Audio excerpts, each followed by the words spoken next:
Continue ಮಾಡೋಣ. Next feature 8. ಯಾವ feature ಇದು? Salient features of Indian society. ನೆನಪಿದೆ ಅಲ್ವಾ? 1 2 3 4 5 6 7 7 ಯಾವ್ಯಾವ ಫೀಚರ್ಗಳನ್ನು ಈಗಾಗಲೇ ಕವರ್ ಮಾಡಿದ್ದೇವೆ ನೆನಪು ಮಾಡ್ಕೊಳ್ಳಿ. ಒಂದು ಸಾರಿ ವಿಡಿಯೋ ಪಾಸ್ ಮಾಡಿ. ಇಲ್ಲಿ ತನಕ ಕವರ್ ಮಾಡಿರೋ 7 ಫೀಚರ್ಗಳು ಯಾವ್ದು ನೆನಪು ಮಾಡಿಕೊಂಡು ನೆಕ್ಸ್ಟ್ ಕಂಟಿನ್ಯೂ ಮಾಡಿ. Feature 8 persistence of untouchability. ಪುರುಷತೆ ಇನ್ನೂ ಮುಂದುವರಿತಾ ಇದೆ.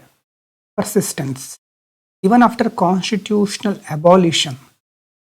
ವಿಧಾನ ಈಗಾಗಲೇ ಇದನ್ನು ನಿಷೇಧ ಮಾಡಿದ್ರೂ ಸಹ untouchability continues to exist in many visible and invisible forms. ಕೆಲವೊಂದು ನಮ್ಮ ಕಣ್ಣಿಗೆ ಕಾಣಿಸುತ್ತೆ ಅನ್ಟಚಬಿಲಿಟಿ, ಕೆಲವೊಂದು ಇನ್ವಿಸಿಬಲ್ ಆಗಿ. ಅಂತಂದರೆ ಮುಂದೆ ಅದು ಡೈರೆಕ್ಟಾಗಿ ಕಾಣಿಸ್ತೇ ಇದ್ದರೂ ಸ್ಟ್ರಕ್ಚರಲಿ ಅದು ಆಲ್ರೆಡಿ ಇದೆ. ಹಾಗಾಗಿ ಲೀಗಲಿ ಈಕ್ವಲ್ ಎಲ್ಲರೂ, ಸೋಷಿಯಲ್ ರಿಯಾಲಿಟಿ ಬೇರೆಯೇ ಇದೆ. ಸಂವಿಧಾನದ ಪ್ರಕಾರ article 17 abolition of untouchability under article 17 ಅಲ್ವಾ? ಹಾಗಾಗಿ ಅದೊಂದು ಪನಿಷಬಲ್ ಅಫೆನ್ಸ್ ಆಲ್ರೆಡಿ ಹೇಳಿದ್ದಾರೆ. ಅದಕ್ಕೋಸ್ಕರ protection of civil rights act ಬಂದಿದೆ. SC/ST prevention of atrocities acts ಜಾರಿ ಆಗಿದೆ.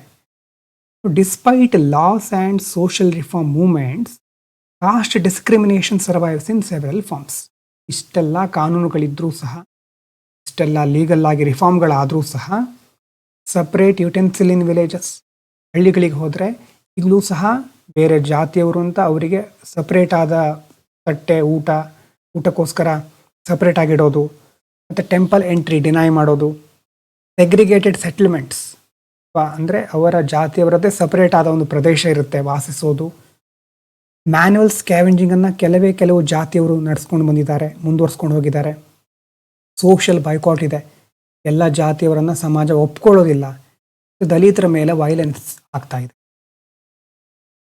ಹಾಗಾಗಿ ಡೇಟಾ ಮತ್ತು ರಿಯಾಲಿಟಿ ಹೇಳೋ ಪ್ರಕಾರ studies such as the India human development survey, ಇದು ನೋಡಿ important, IHDI India human development survey indicates that significant section of society still practices some form of untouchability. ಇನ್ನೂ ಸಹ ಸಮಾಜದ ಹಲವಾರು ವರ್ಗಗಳು, ವ್ಯಕ್ತಿಗಳು ಅನ್ಟಚಬಿಲಿಟಿಯನ್ನು ಪ್ರಾಕ್ಟೀಸ್ ಮಾಡ್ತಾನೆ ಇದ್ದಾರೆ, ಮುಂದುವರ್ಸ್ಕೊಂಡು ಬರ್ತಾನೆ ಇದ್ದಾರೆ. ಹಾಗಾಗಿ ಅದನ್ನು ನಾವು ಮರೆಯೋ ಹಾಗಿಲ್ಲ. ಇನ್ನೊಂದು ಇಲ್ಲಿ ನಾವು ಗಮನಿಸಬೇಕಾಗಿರೋದು, untouchability not merely legal issue but a deeply rooted social mindset. ಇದು ಜನರಲ್ಲಿರುವಂಥ ಮೈಂಡ್ಸೆಟ್ ಪ್ರಾಬ್ಲಮ್. ಇದು ಕಾಸ್ಟ್ ಹೈರಾರ್ಕಿ, ಈಗಾಗಲೇ ನೋಡಿರೋ purity and pollution and unequal power relations, ಈ ಥರ ಎಲ್ಲ ಲಿಂಕ್ ಆಗಿದೆ ಈ ಒಂದು ಅನ್ಟಚಬಿಲಿಟಿ ಜೊತೆ. ಎಷ್ಟು ಈಗಿನ ಕಾಲದಲ್ಲೂ ಇಷ್ಟು ಪ್ರಮಾಣದಲ್ಲಿ ಇದು ಮುಂದುವರ್ಕೊಂಡು ಬಂದಿದೆ ಅಂತಂದರೆ ಯಾವ್ಯಾವ ಫ್ಯಾಕ್ಟರ್ ಇದಕ್ಕೆ ಕಾರಣ ಆಗಿರಬಹುದು ನೋಡಿ. ಸೋಷಿಯಲ್ ಕಂಡೀಷನಿಂಗ್ ಮೊದಲನೇದು. ಸೋಷಿಯಲ್ ಕಂಡೀಷನಿಂಗ್ ಅಂತಂದರೆ ಸಮಾಜ ಈಗ ನೀವು ಹುಟ್ಟಿದಾಗಿಂದಾನೆ, ಚಿಕ್ಕವರಿದ್ದಾಗಿಂದಾನೆ ನಿಮಗೆ ಒಂದು ಭಾವನೆ ಮೂಡಿಸಿರುತ್ತೆ, ನಿಮ್ಮ ಜಾತಿ ಶ್ರೇಷ್ಠ ಅಥವಾ ಬೇರೆಯವ್ರ ಜಾತಿ ಶ್ರೇಷ್ಠ, ಬೇರೆಯವರನ್ನು ಮುಟ್ಸ್ಕೊಳ್ಬಾರ್ದು. ಈ ಥರ ಚಿಕ್ಕ ವಯಸ್ಸಿನಲ್ಲೇ ನಮಗೆ ಎಷ್ಟೊಂದು ವಿಚಾರಗಳನ್ನು, ಮನೆ ಆಗಿರಬಹುದು, ಸಮಾಜ ಆಗಿರಬಹುದು, ನಮ್ಗೆ ಗೊತ್ತಿಲ್ಲದೇನೆ ಇದು ಸರಿ ಇದು ತಪ್ಪು ಅಂತ ಹೇಳ್ಕೊಂಡು ಬಂದಿರುತ್ತೆ. ಆ ಟ್ರೆಡಿಷ್ನಲ್ ಬಿಲೀಫ್ಸು ಜನ್ರೇಷನ್ ಒಂದಾದ್ಮೇಲೆ ಒಂದು ಜನ್ರೇಷನ್ನಲ್ಲಿ ಕಂಟಿನ್ಯೂ ಆಗ್ತಾನೇ ಬಂದಿದೆ. ಅದು ಸೋಷಿಯಲ್ ಕಂಡೀಷನಿಂಗ್. ಸಾಮಾಜಿಕವಾಗಿ ನಮ್ಮನ್ನು ಆ ರೀತಿ ಟ್ರೈನ್ ಮಾಡಿದ್ದಾರೆ ಮನಸ್ಸನ್ನು ಆಲ್ರೆಡಿ. ಇನ್ನು ರೂರಲ್ ಸೋಷಿಯಲ್ ಸ್ಟ್ರಕ್ಚರ್ ಅಂದರೆ caste based settlements and occupations reinforce separation. ಈಗಾಗಲೇ ಕಾಸ್ಟ್ ಬೇಸಿಸ್ ಮೇಲೆ ಸೆಟ್ಲ್ ಆಗಿದ್ದಾರೆ, ಅದರ ಆಧಾರದ ಮೇಲೆ ವೃತ್ತಿಯನ್ನು ಮಾಡ್ತಾ ಇದ್ದಾರೆ, ಆಕ್ಯುಪೇಷನನ್ನು. ಅವರು ಅದನ್ನೇ ಕಂಟಿನ್ಯೂ ಮಾಡ್ತಾ ಇರೋದ್ರಿಂದ ಈ ಸಪ್ರೇಷನ್ ಇನ್ನೂ ಮುಂದುವರಿತಾನೆ ಇದೆ. ಸೋಷಿಯಲ್ ಸ್ಟ್ರಕ್ಚರ್ ಅದರಲ್ಲೂ ರೂರಲ್ ವಿಲೇಜಸ್ಗಳಲ್ಲಿ ಅದು ಪರ್ಸಿಸ್ಟೆಂಟ್ ಆಗಿದೆ. ಇನ್ನು economic dependence, lower caste often depend economically in dominant caste. ಯಾವ್ರ ಮೇಲೆ? ಲೋವರ್ ಕಾಸ್ಟ್ ಪೀಪಲ್ ಆರ್ಥಿಕವಾಗಿ ಅವರಿಗೆ ಉದ್ಯೋಗ ಬೇಕಾದಾಗ ಅಥವಾ ಏನಾದರೂ ಆರ್ಥಿಕ ಸಹಾಯ ಬೇಕಾದಾಗ ಡಾಮಿನೆಂಟ್ ಕಾಸ್ಟ್ ಪೀಪಲ್ ಮೇಲೆ ಡಿಪೆಂಡ್ ಆಗಿದ್ದಾರೆ. ಎಕನಾಮಿಕ್ ಡಿಪೆಂಡೆನ್ಸ್ ಇದೆಯಲ್ವಾ, ಇದು ದೊಡ್ಡ ಪ್ರಮಾಣದಲ್ಲಿ ಒಂದು ಹಿನ್ನಡೆ. ನಮಗೆ ಎಕನಾಮಿಕಲಿ ಡಿಪೆಂಡ್ ಆಗಿಬಿಟ್ರೆ ಅವ್ರು ಏನು ಮಾಡಿದ್ರು ಒಪ್ಕೊಳ್ಬೇಕಾಗತ್ತೆ, ಸಹಿಸ್ಕೊಳ್ಬೇಕಾಗತ್ತೆ. ಇದರ ಜೊತೆ ವೀಕ್ ಇಂಪ್ಲಿಮೆಂಟೇಷನ್, ಲಾಗಳಿದೆ, ಕಾನೂನಿದೆ, but laws are not uniformly enforcement ಬಹಳ ಇಂಪಾರ್ಟೆಂಟ್. ಕಾನೂನು ಇದ್ರೆ ಸಾಕಾಗೋದಿಲ್ಲ, ಸಮರ್ಪಕವಾಗಿ ಅದನ್ನು ಜಾರಿಗೊಳಿಸಬೇಕಾಗತ್ತೆ. ಇನ್ನು ರೀಸೆಂಟಾಗಿ ಕಂಟೆಂಪ್ರರಿ ಡೆವಲಪ್ಮೆಂಟ್ಸ್ ಏನು? ಪಾಸಿಟಿವ್ ಚೇಂಜಸ್ ಅಂದರೆ education and urbanisation reducing barriers. ಶಿಕ್ಷಣ ಪಡ್ಕೊಳ್ಳೋದ್ರಿಂದ, ನಗರಗಳಿಗೆ ಹೋಗೋದ್ರಿಂದ, ನಗರದಲ್ಲಿ ಕಡಿಮೆ ಅಂತ ನಾವು ಅಂದ್ಕೊಳ್ತೇವೆ, ಅಲ್ಲೂ ಸಹ ಇದೆ. ಆದರೂ ನೀವು ಯಾವುದಾದ್ರೂ ಉದ್ಯೋಗವನ್ನು ಹುಡ್ಕೊಂಡು ಹೋದರೆ ಇನ್ಫಾರ್ಮಲ್ ಜಾಬ್ಸ್ಗಳಲ್ಲಿ ನಿಮ್ಮ ಸರ್ನೇಮು, ನಿಮ್ಮ ಜಾತಿಯನ್ನು ಕೇಳಿರ್ಬೋದು, ಅಲ್ಲೂ ಇರಬಹುದು. ಎಜುಕೇಷನ್ ಮತ್ತು ಅರ್ಬನೈಸೇಷನ್ ನಿಧಾನವಾಗಿ ಜಾತಿಯ ಒಂದು ವ್ಯವಸ್ಥೆಯನ್ನು ಕುಗ್ಗಿಸ್ತಾ ಇದೆ ಸ್ವಲ್ಪ ಪ್ರಮಾಣದಲ್ಲಿ. ಇನ್ನು ದಲಿತ್ ಮೂಮೆಂಟ್ ಅಸರ್ಟಿಂಗ್ ಡಿಗ್ನಿಟಿ, ಇನ್ನು ದಲಿತ ಚಳುವಳಿಗಳು. ನಮಗೂ ಸಹ ಡಿಗ್ನಿಟಿ ಇದೆ ಅಲ್ವಾ, ನಾವು ಮನುಷ್ಯರೇ, ನಮ್ಮನ್ನು ಸಹ ಚೆನ್ನಾಗಿ ನಡೆಸ್ಕೊಳ್ಳಿ, ಡಿಗ್ನಿಟಿಗೋಸ್ಕರ ಹಲವಾರು ಮೂಮೆಂಟ್ಗಳು ಶುರುವಾಯಿತು. ಮತ್ತು ಅವರು ತಮ್ಮ ಒಂದು ಜಾತಿ ಇರಬಹುದು, ಅವರದ್ದೇ ಒಂದು ಪಂಗಡ ಸಮುದಾಯಗಳನ್ನು ಪೊಲಿಟಿಕಲ್ ರೆಪ್ರೆಸೆಂಟೇಷನ್, ರಾಜಕೀಯವಾಗಿ ನಮಗಂತೂ ಪ್ರತಿನಿಧಿತ್ವ ಬೇಕು, ಬೇಡಿಕೆಯನ್ನು ಮುಂದಿಡ್ತಾ ಇದ್ದಾರೆ. ಆ ಬೇಡಿಕೆ ಮುಂದಿಟ್ಟಾಗ ಸಮಾಜದಲ್ಲಿ ಒಂದು ಅವೇರ್ನೆಸ್ ಕೆಲವು ಭಾಗದಲ್ಲಾದರೂ ಕ್ರಿಯೇಟ್ ಆಗುತ್ತೆ. ಅವರದ್ದೇ ನಾಯಕರು ಒಳ್ಳೆಯ ಸ್ಥಾನವನ್ನು ಪಡ್ಕೊಂಡ್ರೆ ಅವರು ಆ ದಲಿತರಿಗೋಸ್ಕರ ಒಳ್ಳೆಯ ಕ್ರಮಗಳನ್ನು ಕೈಗೊಳ್ಬಹುದು. ಸೋಷಿಯಲ್ ಮೀಡಿಯಾ ಬಹಳ ದೊಡ್ಡ ಪ್ರಮಾಣದಲ್ಲಿ ಅವೇರ್ನೆಸ್ ಕ್ರಿಯೇಟ್ ಮಾಡ್ತಾನೆ ಇದೆ, ಇನ್ನೊಂದು ಕಡೆ ದ್ವೇಷವನ್ನು ಸಹ ಬಿತ್ತುತ್ತಾ ಇದೆ, ಎರಡೂ ಸಹ ಹೌದು. ಚಾಲೆಂಜಸ್ ಏನೇನು? ಆನರ್ ಕ್ರೈಮ್ಸ್ ಮುಂದುವರಿತಾ ಇದೆ, ಮರ್ಯಾದಾ ಹತ್ಯೆಗಳು, ಕಾಸ್ಟ್ ಅಟ್ರಾಸಿಟೀಸ್, ಜಾತಿಯನ್ನು ನೋಡಿಕೊಂಡು ದೌರ್ಜನ್ಯ ಮಾಡ್ತಾ ಇರೋರು ಇನ್ನೂ ಇದ್ದಾರೆ. ಆನ್ಲೈನ್ ಕಾಸ್ಟ್ ಡಿಸ್ಕ್ರಿಮಿನೇಷನ್, ಮೊದಲು ಆಫ್ಲೈನ್ ಇತ್ತು, ಆನ್ಲೈನಲ್ಲಿ ಶುರುವಾಗ್ಬಿಟ್ಟಿದೆ. ಅಲ್ಲಿ ಜಾತಿಯನ್ನು ನೋಡಿ ಇಂಥ ಜಾತಿಯವರು, ಬೇರೆ ಜಾತಿಯವರಾಗಿದ್ದರೆ ಅವಹೇಳನ ಮಾಡೋದು, ಆ ಪೋಸ್ಟನ್ನು ನಿಂದಿಸೋದು, ಆ ಥರ ಆನ್ಲೈನಲ್ಲಿ ಆ ಹ್ಯಾರಾಸ್ಮೆಂಟ್ ಕ್ರಿಯೇಟ್ ಆಗ್ತಾ ಇದೆ. Exclusion in housing and employment, ಇದು ಅಂಬೇಡ್ಕರ್ ಕಾಲದಿಂದನೂ ಇರೋದು. ಅಂಬೇಡ್ಕರ್ ಅವರು ಪಾಪ ಅಷ್ಟೆಲ್ಲ ಡಿಗ್ರಿ ಮುಗಿಸ್ಕೊಂಡು ಪಡ್ಕೊಂಡು ಬಂದಿದ್ದರು, ಆಗ ಅವರ ಜಾತಿಯನ್ನು ಕೇಳಿ ಅವರಿಗೆ ಮನೆಯನ್ನು ಅಥವಾ ವಾಸಿಸಲಿಕ್ಕೆ ಅವಕಾಶ ಕೊಡ್ತಿರ್ಲಿಲ್ವಂತೆ. ಈಗಲೂ ಸಹ ಹೌಸಿಂಗಲ್ಲಿ ಉಳ್ಕೊಳ್ಳಿಕ್ಕೆ ಮತ್ತು ಉದ್ಯೋಗದಲ್ಲಿ ಹೊರಗಿಟ್ಬಿಟ್ಟಿದ್ದಾರೆ ಎಷ್ಟೋ ಜಾತಿಯವರನ್ನು, ಅವರು ಬಂದರೆ ಇಲ್ಲಿ ಅವಕಾಶ ಇರೋದಿಲ್ಲ. ಇದಕ್ಕೆ ಸಂಬಂಧಪಟ್ಟ ಹಾಗೆ ರಿಫಾರ್ಮರ್ಸ್ಗಳು ತುಂಬ ಇದ್ದಾರೆ. ಅಂಬೇಡ್ಕರ್ ಇರಬಹುದು, Mahatma Gandhi, Jyotirao Phule, Periyar, E V Ramaswamy. So ಇವ್ರ ಬಗ್ಗೆಲ್ಲ ನೀವು ಕೇಳಿರ್ತೀರಿ ಆಲ್ರೆಡಿ. ಮತ್ತು ಇವ್ರ ಬಗ್ಗೆ ಎಥಿಕ್ಸ್ನಲ್ಲಿ ಕೆಲವು ಇಂಪಾರ್ಟೆಂಟ್ ಪಾಯಿಂಟನ್ನು ಅಲ್ಲಿ ಕನ್ಸಿಡರ್ ಮಾಡೋಣ. ಈ persistence of untouchability highlights the contradiction between constitutional ideals and social practices. ನೋಡಿ, ಇದು ಬಹಳ ಇಂಪಾರ್ಟೆಂಟು, ಮೊದಲಿಂದ ಗೊತ್ತಿದೆ. ಕಾನ್ಸ್ಟಿಟ್ಯೂಷನ್ ವಿಧಾನ ಹೇಳೋದು ಒಂದು, ಸೋಷಿಯಲ್ ಸಮಾಜದಲ್ಲಿ ಇರೋದು ಇನ್ನೊಂದು. ಇದು ಎರಡರ ನಡುವೆ ಒಂದು ಕಾಂಟ್ರಡಿಕ್ಷನ್ ಇದೆ. ಹಾಗೆ ಎಲಿಮಿನೇಷನ್ ಯಾವುದನ್ನು, ಈ ಅನ್ಟಚಬಿಲಿಟಿ ಅಂತಹ ಅನಗತ್ಯವಾದ ಆಚರಣೆಗಳನ್ನು ನಾವು ಎಲಿಮಿನೇಟ್ ಮಾಡಬೇಕು ಅಂತಂದರೆ ಕೇವಲ ಕಾನೂನುಗಳನ್ನು ತಂದರೆ ಸಾಕಾಗೋದಿಲ್ಲ, ಅದರ ಜೊತೆ social reform, education, economic empowerment, attitudinal change. ಇದರ ಅರ್ಥ ಏನು? ಜನರ ಮನಸ್ಥಿತಿಯಲ್ಲಿ ಬದಲಾವಣೆ ಆಗಬೇಕು. ಆಗ ಮಾತ್ರ ಇದು ಬಹಳ ದಿನಗಳ ಕಾಲ, ಅಂದರೆ ಪರ್ಸಿಸ್ಟೆನ್ಸಿ ಇದೆಯಲ್ವಾ, ಇಷ್ಟು ದಿನ ಮುಂದುವರ್ಕೊಂಡು ಬಂದಿರೋದು ನಿಲ್ಲಿಸಬಹುದು. ಸ್ವಲ್ಪ ಪ್ರಮಾಣದಲ್ಲಿ ಆದರೂ ನಿಧಾನವಾಗಿ ಸಮಾನ ಸಮಾಜವನ್ನು ಸೃಷ್ಟಿಸಬಹುದು. ಇಲ್ಲಿ ನಾವು ನೋಡ್ಕೋಬೇಕಾಗಿರೋದು. ಫೀಚರ್ 8 ಅರ್ಥ ಆಗಿರಬಹುದು ಅಂದ್ಕೊಳ್ತೇನೆ, ಆಗಿದೆ ಅಲ್ವಾ? ಮುಂದಿನ ಫೀಚರ್ ನೋಡಿ, ಫೀಚರ್ 9. ಇದು ಕಲ್ಚರಲ್ ಚೇಂಜ್ ಇನ್ ಟ್ರಾನ್ಸಿಷನ್. ಭಾರತದಲ್ಲಿ ತುಂಬ ಬದಲಾವಣೆಗಳು ಏಕಕಾಲಕ್ಕೆ ಆಗ್ತಾ ಇದೆ. ಅದರಲ್ಲಿ ಒಂದು ಮುಖ್ಯವಾಗಿರೋದು ಕಲ್ಚರಲ್ ಚೇಂಜ್. ಡೈನಾಮಿಕ್ ಆಗಿ, ಕಂಟಿನ್ಯೂಸ್ ಆಗಿ ಭಾರತದ ಸಂಸ್ಕೃತಿ ಇವಾಲ್ವ್ ಆಗ್ತಾ ಇದೆ. ಈಗ ನೋಡಿ, ಭಾರತ ಆಧುನಿಕ ಒಂದು ಕಾಲಘಟ್ಟದಲ್ಲಿ ಇದ್ದೇವೆ ನಾವು. ಹಾಗಂತ ಟ್ರೆಡಿಷನನ್ನು ಬಿಟ್ಟಿದ್ದೇವೆ ಅಂತ ಕೇಳಿದರೆ ಇಲ್ಲ. Tradition and modernity coexist, ಎರಡೂ ಮುಂದುವರ್ಕೊಂಡು ಬಂದಿದೆ, ಎರಡೂ ಒಟ್ಟಿಗೆ ಇದೆ. Old values interact with new lifestyles. ಹಳೆಯ ವ್ಯಾಲ್ಯೂಸ್ಗಳಿದೆ, ಲೈಫ್ ಸ್ಟೈಲ್ ಬದಲಾಗ್ತಾ ಇದೆ. ಹಾಗಾಗಿ ಇದು ಏನು ಕ್ರಿಯೇಟ್ ಮಾಡ್ತಾ ಇದೆ ಅಂತಂದರೆ ಒಂದು ಯುನಿಕ್ ಟ್ರಾನ್ಸಿಷನಲ್ ಕಲ್ಚರ್. ಇದಕ್ಕೆ ಕಾರಣ ಏನು, ಅಥವಾ ಫೋರ್ಸಸ್ ಡ್ರೈವಿಂಗ್ ಕಲ್ಚರಲ್ ಚೇಂಜ್, ಯಾವ್ಯಾವ ವಿಷಯಗಳು ಈ ಕಲ್ಚರಲ್ ಚೇಂಜನ್ನು ಮುಂದುವರಿಸಲಿಕ್ಕೆ ಒಂದು ಚಾಲಕ ಶಕ್ತಿ, ಡ್ರೈವಿಂಗ್ ಫೋರ್ಸಸ್ ಅಂತ ನಾವು ಹೇಳೋದಾದರೆ, ಮಾಡರ್ನೈಸೇಷನ್, ನಿಧಾನವಾಗಿ ಎಜುಕೇಷನ್ ಸಿಗ್ತಾ ಇದ್ದ ಹಾಗೆ ನಾವು ಸೈಂಟಿಫಿಕಲಿ ಥಿಂಕ್ ಮಾಡ್ತಾ ಇದ್ದೇವೆ. ರ್ಯಾಷನಾಲಿಟಿ, ತರ್ಕಬದ್ಧವಾಗಿ ವಿಚಾರ ಮಾಡೋದು. ಸುಮ್ಮನೆ ಬ್ಲೈಂಡಾಗಿ ಎಲ್ಲವನ್ನು ನಂಬೋದಿಲ್ಲ. ಇಂಡಿವಿಜುವಲಿಸಮ್ ಹಿಂದಿನ ಪಾಯಿಂಟಲ್ಲೂ ಬಂದಿರೋದು, ಇದು ಮೊದಲಿನ ಫೀಚರ್ಗಳಲ್ಲೂ ನೋಡಿದ್ದೇವೆ. ಅಂದರೆ ವೈಯಕ್ತಿಕವಾಗಿ ನಮಗೆ ನಮ್ಮ ಜೀವನ ಮುಖ್ಯ, ವೈಯಕ್ತಿಕ ಆದ್ಯತೆಗಳಿಗೆ ಹೆಚ್ಚಿನ ಪ್ರಾಮುಖ್ಯತೆ. ಆ್ಯಂಡ್ ಮಾಡರ್ನ್ ಇನ್ಸ್ಟಿಟ್ಯೂಷನ್ಸ್, ಈಗ ಹಳೆ ಕಾಲದ ಕಾಸ್ಟು ಕ್ಲಾಸ್ ಇದ್ರೂ ಸಹ ಅದರ ಜೊತೆ ಬೇರೆ ಬೇರೆ ಹೊಸ ಹೊಸ ಇನ್ಸ್ಟಿಟ್ಯೂಷನ್ಗಳು ನಾವು ಕ್ರಿಯೇಟ್ ಮಾಡ್ತಾ ಇದ್ದೇವೆ, ಅಥವಾ ಹಳೆಯ ಇನ್ಸ್ಟಿಟ್ಯೂಷನ್ಗಳನ್ನು ಟ್ರಾನ್ಸ್ಫರ್ ಮಾಡಲಿಕ್ಕೆ ಪ್ರಯತ್ನ ಮಾಡ್ತಾ ಇದ್ದೇವೆ. ಮೊದಲನೇದು ಡ್ರೈವಿಂಗ್ ಫೋರ್ಸು ಮಾಡರ್ನೈಸೇಷನ್, ಎರಡನೇದು ಅರ್ಬನೈಸೇಷನ್, ನಗರೀಕರಣ. ಸಿಟಿಗೆ ಮೈಗ್ರೇಟ್ ಆಗ್ತಾರೆ, ವಲಸೆ ಹೋಗ್ತಾರೆ. ಹೋದಾಗ ಜಾಯಿಂಟ್ ಫ್ಯಾಮಿಲಿ ನೆನಪಾಗ್ತಾ ಇದೆಯಾ? ಜಾಯಿಂಟ್ ಫ್ಯಾಮಿಲಿ ಇರೋರು ಸಿಟಿಗೆ ಹೋದರು, ಕೆಲವರು ಜನರು. ಫ್ಯಾಮಿಲಿ ಸ್ಟ್ರಕ್ಚರ್ ಚೇಂಜ್ ಆಯಿತು. ಆವಾಗ ಜಾಯಿಂಟ್ ಫ್ಯಾಮಿಲಿ ಇರೋದು ನ್ಯೂಕ್ಲಿಯರ್ ಫ್ಯಾಮಿಲಿ ಆಯಿತು. ಮತ್ತು ಅಲ್ಲಿ ಹೋದ್ಮೇಲೆ, ಸಿಟಿಗೆ ಹೋದ್ಮೇಲೆ ಹಳ್ಳಿ ರೀತಿ ಬದುಕಲಿಕ್ಕೆ ಆಗೋದಿಲ್ಲ, ಲೈಫ್ ಸ್ಟೈಲ್ ಚೇಂಜ್ ಮಾಡ್ಕೋಬೇಕು. ಅಲ್ಲಿ ಬದಲಾವಣೆ ಆಯಿತು. ಹಳ್ಳಿಲಿ ಸಿಗೋದೇ ನಗರದಲ್ಲಿ ಸಿಕ್ಕೋದಿಲ್ಲ, ಫುಡ್ ಹ್ಯಾಬಿಟ್ಸ್ ಚೇಂಜ್ ಆಗುತ್ತೆ. ಮತ್ತು ಸೋಷಿಯಲ್ ಇಂಟರ್ಯಾಕ್ಷನ್, ಒಂದು ಹಳ್ಳಿಯಲ್ಲಿ ಅಥವಾ ನಿಮ್ಮದೇ ಆದ ಒಂದು ಸಮುದಾಯದಲ್ಲಿ ಹೇಗೆ ನೀವು ಕಮ್ಯುನಿಕೇಟ್ ಮಾಡ್ತೀರೋ, ಇಂಟರ್ಯಾಕ್ಟ್ ಮಾಡ್ತೀರೋ, ಆ ರೀತಿ ನಗರಕ್ಕೆ ಹೋಗಿ ಅಪರಿಚಿತರ ಜೊತೆ ಅಲ್ವಾ, ಯಾವುದ್ಯಾವುದೋ ಅನಾನಿಮಸ್ ಪೀಪಲ್ ಇರ್ತಾರೆ, ಅವ್ರ ಜೊತೆ ಇಂಟರ್ಯಾಕ್ಟ್ ಮಾಡಲಿಕ್ಕೆ ಆಗೋದಿಲ್ಲ, ಚೇಂಜ್ ಆಗುತ್ತೆ. ಉದಾಹರಣೆಗೆ rise of nuclear families in urban areas.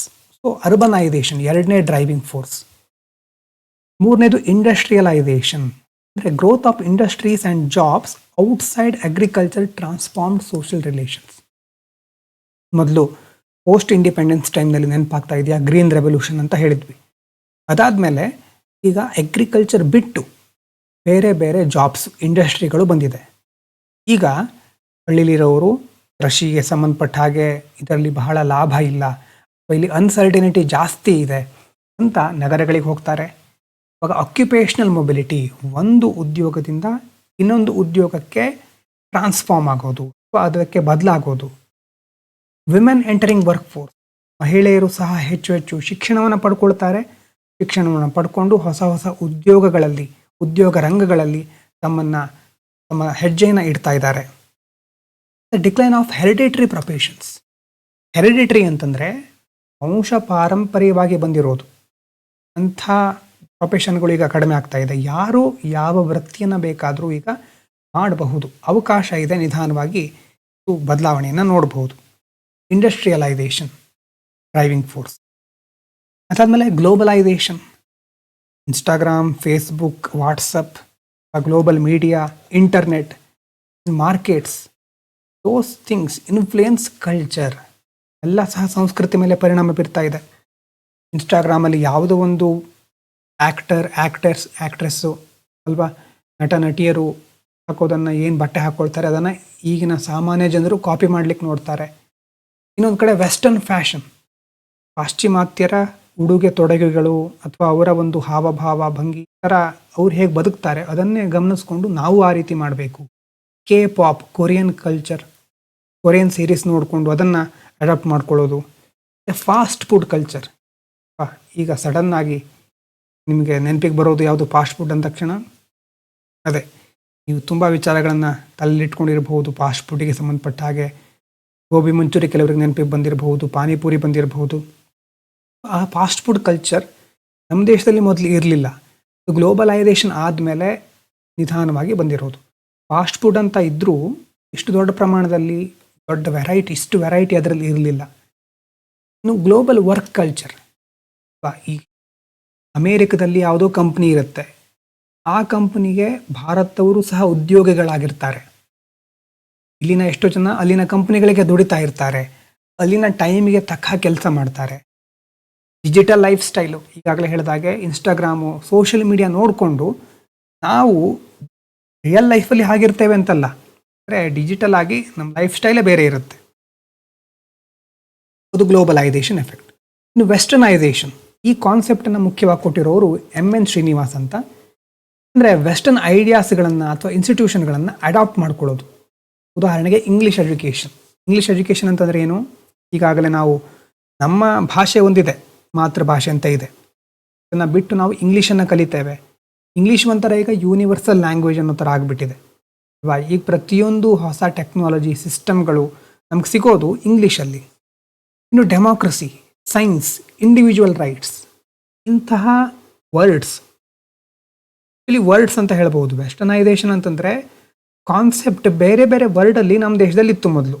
Science ಎಲ್ಲ ದೇಶದಲ್ಲೂ ಸ್ವಲ್ಪ ಸ್ವಲ್ಪ ಪ್ರಮಾಣದಲ್ಲಿ ಡೆವಲಪ್ ಆಗ್ತಾ ಬಂದಿದೆ.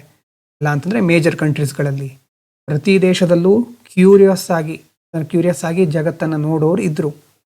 ಸಣ್ಣ ಸಣ್ಣ ಇನ್ವೆನ್ಷನ್ಗಳನ್ನು ಮಾಡಿರಬಹುದು, ನಮ್ಗೆ ಗೊತ್ತಿಲ್ಲ. ಅದನ್ನು ನಾವು ಜಾಸ್ತಿ ಫಾಲೋ ಮಾಡೋದು ವೆಸ್ಟರ್ನ್ ಸೈನ್ಸನ್ನು. ಇಂಡಿವಿಜುವಲ್ ರೈಟ್ಸ್ ಅಲ್ವಾ, ವ್ಯಕ್ತಿಗತವಾಗಿ ನಮಗೆ ಹಕ್ಕುಗಳಿದೆ, ಹಕ್ಕುಗಳಿಗೆ ಪ್ರಾಮುಖ್ಯತೆ ಕೊಡಬೇಕು. ಇದು ವೆಸ್ಟರ್ನೈಸೇಷನಿಂದ ಆಗಿರುವಂಥ ಎಫೆಕ್ಟ್. ಹಾಗಾಗಿ ಭಾರತದ ಸೊಸೈಟಿ ನೀವು ನೋಡಿದರೆ ಒಂದು ಕಡೆ ಟ್ರೆಡಿಷನಲ್ ಫೆಸ್ಟಿವಲ್ಸು ಇದೆ, ಮಾಡರ್ನ್ ಲೈಫ್ ಸ್ಟೈಲು ಅದ್ರ ಜೊತೆ ಬ್ಲೆಂಡ್ ಆಗಿದೆ. ಅರೇಂಜ್ಡ್ ಮ್ಯಾರೇಜಸ್ ಇದ್ರೂ ಸಹ ಡೇಟಿಂಗ್ ಕಲ್ಚರ್ ಈಗ ಜಾಸ್ತಿ ಮಹತ್ವ ಪಡ್ಕೊಳ್ತಾ ಇದೆ. ಒಂದು ಕಡೆ ಕನ್ಸ್ಯೂಮರಿಸಮ್, ಜಾಸ್ತಿ ವಸ್ತುಗಳನ್ನು ಕೊಳ್ಳೋದು, ಜಾಸ್ತಿ ಖರೀದಿ ಮಾಡೋದು, ಉಪಭೋಗಿಸುವ ಸಮಾಜ ಒಂದು ಕಡೆ ಆದರೆ, ಅದ್ರ ಜೊತೆ ಸ್ಪಿರಿಚುವಾಲಿಟಿ, ಅಧ್ಯಾತ್ಮ ಸಹ ನಮ್ಗೆ ಬೇಕು ಅಂತ ಹೇಳ್ತಾ ಇದ್ದೇವೆ. People celebrating Diwali while also participating in global consumer events like online mega sales. ಕಡೆ ದೀಪಾವಳಿ ನಮ್ಮದೇ ದೇಶದ್ದು ಸೆಲೆಬ್ರೇಟ್ ಮಾಡ್ತಾನೂ ಇರ್ತೇವೆ, ಇನ್ನೊಂದು ಕಡೆ ಆನ್ಲೈನ್ ಇವೆಂಟ್ಗಳಲ್ಲೂ ಪಾಲ್ಗೊಳ್ತಾ ಇರ್ತೇವೆ. ಈಗ ನೋಡಿ ಎರಡು ಎಕ್ಸ್ಪೀರಿಯನ್ಸ್ಗಳು, ಒಂದು ಕಡೆ ಟ್ರೆಡಿಷನಲ್ ಎಲಿಮೆಂಟ್, ಇನ್ನೊಂದು ಕಡೆ ಮಾಡರ್ನ್ ಎಲಿಮೆಂಟ್. ಎರಡು ಭಾರತದಲ್ಲಿ ಕಾಣಬಹುದು ನಾವು. ಜಾಯಿಂಟ್ ಫ್ಯಾಮಿಲಿ ಇದೆ, ನ್ಯೂಕ್ಲಿಯರ್ ಫ್ಯಾಮಿಲಿ ಇದೆ. ಕಮ್ಯುನಿಟಿ ಐಡೆಂಟಿಟಿ, ಒಂದು ಸಮುದಾಯದ ಜೊತೆ ಗುರುತಿಸ್ಕೊಳ್ಳೋರು ಇದ್ದಾರೆ. ಇಂಡಿವಿಜುವಲ್ ಐಡೆಂಟಿಟಿ, ನಾನು ನನ್ನ ಜೀವನ ನೋಡ್ಕೊಳ್ತೇನೆ ಅಷ್ಟೇ ಅಂತ ಹೇಳೋರು ಇದ್ದಾರೆ. ರಿಚುವಲ್ ಅಥಾರಿಟಿನೂ ಇದೆ. Scientific reasoning, arranged marriage, love marriage, arrange marriage ಅದನ್ನು ಡಿಸ್ಕಸ್ ಮಾಡಿ ಆಗಿದೆ. ಹಾಗಾಗಿ Indian culture is neither fully traditional or fully modern. Complete ಟ್ರೆಡಿಷನ್ನೇ ಫಾಲೋ ಮಾಡ್ತಾನೂ ಇಲ್ಲ ನಾವು, ಕಂಪ್ಲೀಟ್ ಮಾಡರ್ನ್ ಆಗಿಬಿಟ್ಟಿದ್ದೇವೆ ಅಂತಾನೂ ಅಲ್ಲ. It's in a state of transition or continuity and change operate together. Continuity ಮತ್ತು ಚೇಂಜ್ ಎರಡು ಒಟ್ಟಿಗೆ ಆಪ್ರೇಟ್ ಆಗ್ತಾ ಇದೆ, ಅದು ಗೊತ್ತಿರಬೇಕು ನಮಗೆ. ಸೊ 9th ಫೀಚರ್ ಅರ್ಥ ಆಗಿದೆ ಅಲ್ವಾ? 9th ಫೀಚರ್ ಅರ್ಥ ಆಗಿದ್ರೆ ಇಲ್ಲಿ ತನಕ ಎಷ್ಟು 9th ಫೀಚರ್ ಆಯಿತು? 9 ಫೀಚರನ್ನು ಒಂದ್ಸರಿ ರೀಕಾಲ್ ಮಾಡ್ಕೊಳ್ಳಿ. ಒಂದು ಸಾರಿ ಮಾಡ್ಕೊಂಡ್ರೆ ಮುಂದಿನ ಪಾಯಿಂಟಿಗೆ ಹೋಗೋದಾ? ಎಸ್, ನೆಕ್ಸ್ಟ್ ಫೀಚರ್ ನೋಡೋಣ. ಆಗಿದ್ರೆ feature 10, evolution of modern social classes. Class ಅಂತಂದರೆ ಏನು? ಬೇಸಿಕ್ ಫೇಸ್ 1 ಆಲ್ರೆಡಿ ನೀವು ಆ ವಿಡಿಯೋಗಳನ್ನು ನೋಡಿದರೆ ನಿಮ್ಗೆ ಗೊತ್ತಿರುತ್ತೆ. Upper, middle, lower class. Upper class ನಾವು ಮಿಡಲ್ ಕ್ಲಾಸ್, ನಾವು lower class, lower middle class ಅಂತೆಲ್ಲ ಹೇಳ್ತಾರೆ ನೋಡಿ. Class refer to social groups formed on the basis of occupation, income, education, lifestyle. ಅಂದರೆ ನಿಮ್ಗೆ ಎಷ್ಟು ಇನ್ಕಮ್ ಬರುತ್ತೆ, ಇಂತಿಷ್ಟು ಇನ್ಕಮ್ ಅವರು ರಿಚ್ ಪೀಪಲ್ಲು, ನೆಕ್ಸ್ಟ್ ಬರೋರು middle class people, next poor. ಇದು ಒಂದು ಇನ್ಕಮ್ ಆಧಾರದ ಮೇಲೆ. ನೆಕ್ಸ್ಟ್ ಆಕ್ಯುಪೇಷನ್, ಯಾವ ಕೆಲಸವನ್ನು ಮಾಡ್ತೀರಿ ಅದರ ಆಧಾರದ ಮೇಲೆ. ನೆಕ್ಸ್ಟ್ ಎಜುಕೇಟೆಡ್ ಪೀಪಲ್ಲು ಅಲ್ವಾ, ತುಂಬ ಎಜುಕೇಟೆಡ್ಡು ಅವರಲ್ಲೂ, ಮತ್ತು ಸ್ವಲ್ಪ ಎಜುಕೇಷನ್ ಪಡ್ಕೊಂಡಿರೋರು, ಮತ್ತು ಎಜುಕೇಷನ್ನೇ ಇಲ್ಲದೆ ಇರೋರು. ಕೆಲವರು ಲೈಫ್ ಸ್ಟೈಲು, ಅವರು ಯಾವ ಥರ ಕನ್ಸ್ಯೂಮರ್ ಆಗಿರ್ತಾರೆ, ಯಾವ ಲೆವೆಲ್ ಐಫೋನ್ ಖರೀದಿ ಮಾಡ್ತಾರಾ, ಆ್ಯಂಡ್ರಾಯ್ಡ್ ಫೋನ್ ಯೂಸ್ ಮಾಡ್ತಾರಾ, ಹಳೆ ಕಾಲದ ಫೋನ್ ಇಟ್ಕೊಂಡಿದ್ದಾರಾ. ಲೈಫ್ ಸ್ಟೈಲ್ ಆಧಾರದ ಮೇಲೂ ನಾವು ಸಮಾಜದಲ್ಲಿ ಬೇರೆ ಬೇರೆ ಕ್ಲಾಸ್ಗಳನ್ನು ನೋಡ್ತೇವೆ. ಕಾಸ್ಟಿಗೆ ಕಂಪೇರ್ ಮಾಡಿದರೆ class is relatively more open and mobile. ಏನು ಹೀಗಂತಂದರೆ ಕಾಸ್ಟ್ ಸ್ವಲ್ಪ ರಿಜಿಡ್ ಸಿಸ್ಟಮ್. ಅಂದರೆ ಒಂದು ಕಾಸ್ಟಿಂದ ಇನ್ನೊಂದು ಕಾಸ್ಟಿಗೆ ಹೋಗಲಿಕ್ಕೆ ಸುಲಭವಾಗಿ ಸಾಧ್ಯ ಇಲ್ಲ, ನಾವು ಹೋದರೂ ಸಮಾಜ ಒಪ್ಕೊಳ್ಳಲ್ಲ. ಇನ್ನು ಕ್ಲಾಸ್ ಅನ್ನೋದು ಓಪನ್ ಆಗಿರುತ್ತೆ. ಇವತ್ತು ಪೂವರ್ ಆಗಿರೋರು ಮುಂದಿನ ದಿನಗಳಲ್ಲಿ ರಿಚ್ ಆಗಬಹುದು. ಒಬ್ಬ ರಿಚ್ ಪೀಪಲ್ ಅಥವಾ ರಿಚ್ ವ್ಯಕ್ತಿ ಪರ್ಸನ್ ಏನಾಗಬಹುದು, ಮತ್ತೆ ಪೂವರ್ ಆಗಬಹುದು. ಹಾಗಾಗಿ ಇದು ಓಪನ್, ಬದಲಾವಣೆ ಸಾಧ್ಯ ಇದೆ. ಭಾರತದಲ್ಲಿ ಹೇಗೆ ಕ್ಲಾಸ್ ಸ್ಟ್ರಕ್ಚರ್ ಗ್ರೋ ಆಯಿತು? Modern class structure developed mainly during ನೋಡಿ ಕಲೋನಿಯಲ್ ರೂಲ್, ಬ್ರಿಟಿಷರದ ಕಾಲದಲ್ಲಿ, ಆಮೇಲೆ industrialisation and post liberalisation, economic growth. 3 generation ಬರುತ್ತೆ. 3 ಜನರೇಷನ್ನಲ್ಲಿ ಇಂಡಿಯನ್ ಮಿಡ್ಲ್ ಕ್ಲಾಸ್ ಅನ್ನೋದು ಗ್ರೋ ಆಗುತ್ತೆ. ಮೊದಲೆಲ್ಲ ರಿಚ್ ಪೂವರ್, ಎಲೀಟ್ ಪೀಪಲ್ ಮತ್ತು ಸಾಮಾನ್ಯ ವರ್ಗ ಇಷ್ಟೇ ಇರ್ತಾ ಇತ್ತು. ಆದರೆ ಮಿಡ್ಲ್ ಕ್ಲಾಸ್ ಅನ್ನೋದು ಗ್ರೋ ಆಗಿರೋದು ಯಾವಾಗ? ಎರಡೇ ಇತ್ತು ಮುಖ್ಯವಾಗಿ, ಆದರೆ ಮಿಡ್ಲ್ ಕ್ಲಾಸ್ ಅನ್ನೋದು ಬಂದಿರೋದು ಹೇಗೆ ನಾವು ಇಲ್ಲಿ ನೋಡೋಣ. ಅದರಲ್ಲಿ ಮೂರು ಜನ್ರೇಷನ್ನ ಮಿಡ್ಲ್ ಕ್ಲಾಸ್ ನೋಡ್ಬೋದು. ಫಸ್ಟ್ ಜನ್ರೇಷನ್ ಮಿಡ್ಲ್ ಕ್ಲಾಸ್ ಯಾವಾಗ ಎಮರ್ಜ್ ಆಗಿರೋದು ಅಂತಂದರೆ ಕಲೋನಿಯಲ್ ಪೀರಿಯಡ್, ಬ್ರಿಟಿಷರಿದ್ದಾಗ. ಆವಾಗ ಬ್ರಿಟಿಷರು ಇರಬೇಕಾದ್ರೆ ಯಾರು ಇಂಗ್ಲೀಷ್ ಎಜುಕೇಷನ್ ಪಡ್ಕೊಳ್ತಾ ಇದ್ರು, ಯಾರಿಗೆ ಗೌರ್ಮೆಂಟ್ ಜಾಬ್ ಸಿಗ್ತಾ ಇತ್ತು, ಮತ್ತು ಮಾಡರ್ನ್ ಐಡಿಯಾಸ್ಗಳಿಗೆ ಯಾರು ಹೆಚ್ಚು ಎಕ್ಸ್ಪೋಸ್ ಆಗ್ತಾ ಇದ್ರು, ಅವರಿಗೆ ಎಕ್ಸ್ಪೋಜರ್ ಸಿಕ್ಕಿದ್ರೆ ಅವರು ಸ್ವಲ್ಪ ಸೋಷಲ್ ರಿಫಾರ್ಮ್ ಓರಿಯೆಂಟೇಷನ್ ಇಟ್ಕೊಳ್ತಾ ಇದ್ರು. ಸಮಾಜವನ್ನು ಬದಲಾಯಿಸಬೇಕು, ನ್ಯಾಷನಲಿಸ್ಟ್ ಥಿಂಕಿಂಗ್ ಮತ್ತು ಇಂಟೆಲೆಕ್ಚುವಲ್ ಲೀಡರ್ಶಿಪ್. ರಾಜಾರಾಮ್ ಮೋಹನ್ ರಾಯ್, ಈಶ್ವರ್ ಚಂದ್ರ ವಿದ್ಯಾಸಾಗರ್ ಹೆಸರು ಕೇಳಿರ್ತೀರಾ ನೀವು. ಇವರೆಲ್ಲ ಫಸ್ಟ್ ಜನ್ರೇಷನ್ ಮಿಡ್ಲ್ ಕ್ಲಾಸ್. ಗೊತ್ತಾಯ್ತಾ? ಮೂರು ಜನ್ರೇಷನ್ ಇದೆ ಇಂಡಿಯನ್ ಮಿಡ್ಲ್ ಕ್ಲಾಸಲ್ಲಿ. ಮೊದಲನೇ ಜನ್ರೇಷನ್ ಮಿಡ್ಲ್ ಕ್ಲಾಸ್ ಎಮರ್ಜ್ ಆಗಿರೋದು, ರೈಸ್ ಆಗಿರೋದು ಕಲೋನಿಯಲ್ ಪೀರಿಯಡಲ್ಲಿ. ಇವಾಗ ಇಂಗ್ಲೀಷ್ ಎಜುಕೇಷನ್ನು, ಗೌರ್ಮೆಂಟ್ ಜಾಬು ಮತ್ತು ಮಾಡರ್ನ್ ಐಡಿಯಾಸ್ಗಳಿಗೆ ಎಕ್ಸ್ಪೋಜರ್ ಸಿಕ್ಕಿರೋರು, ಅವರು ಮಿಡ್ಲ್ ಕ್ಲಾಸ್ ಥರ ಎಮರ್ಜ್ ಆಗ್ತಾರೆ.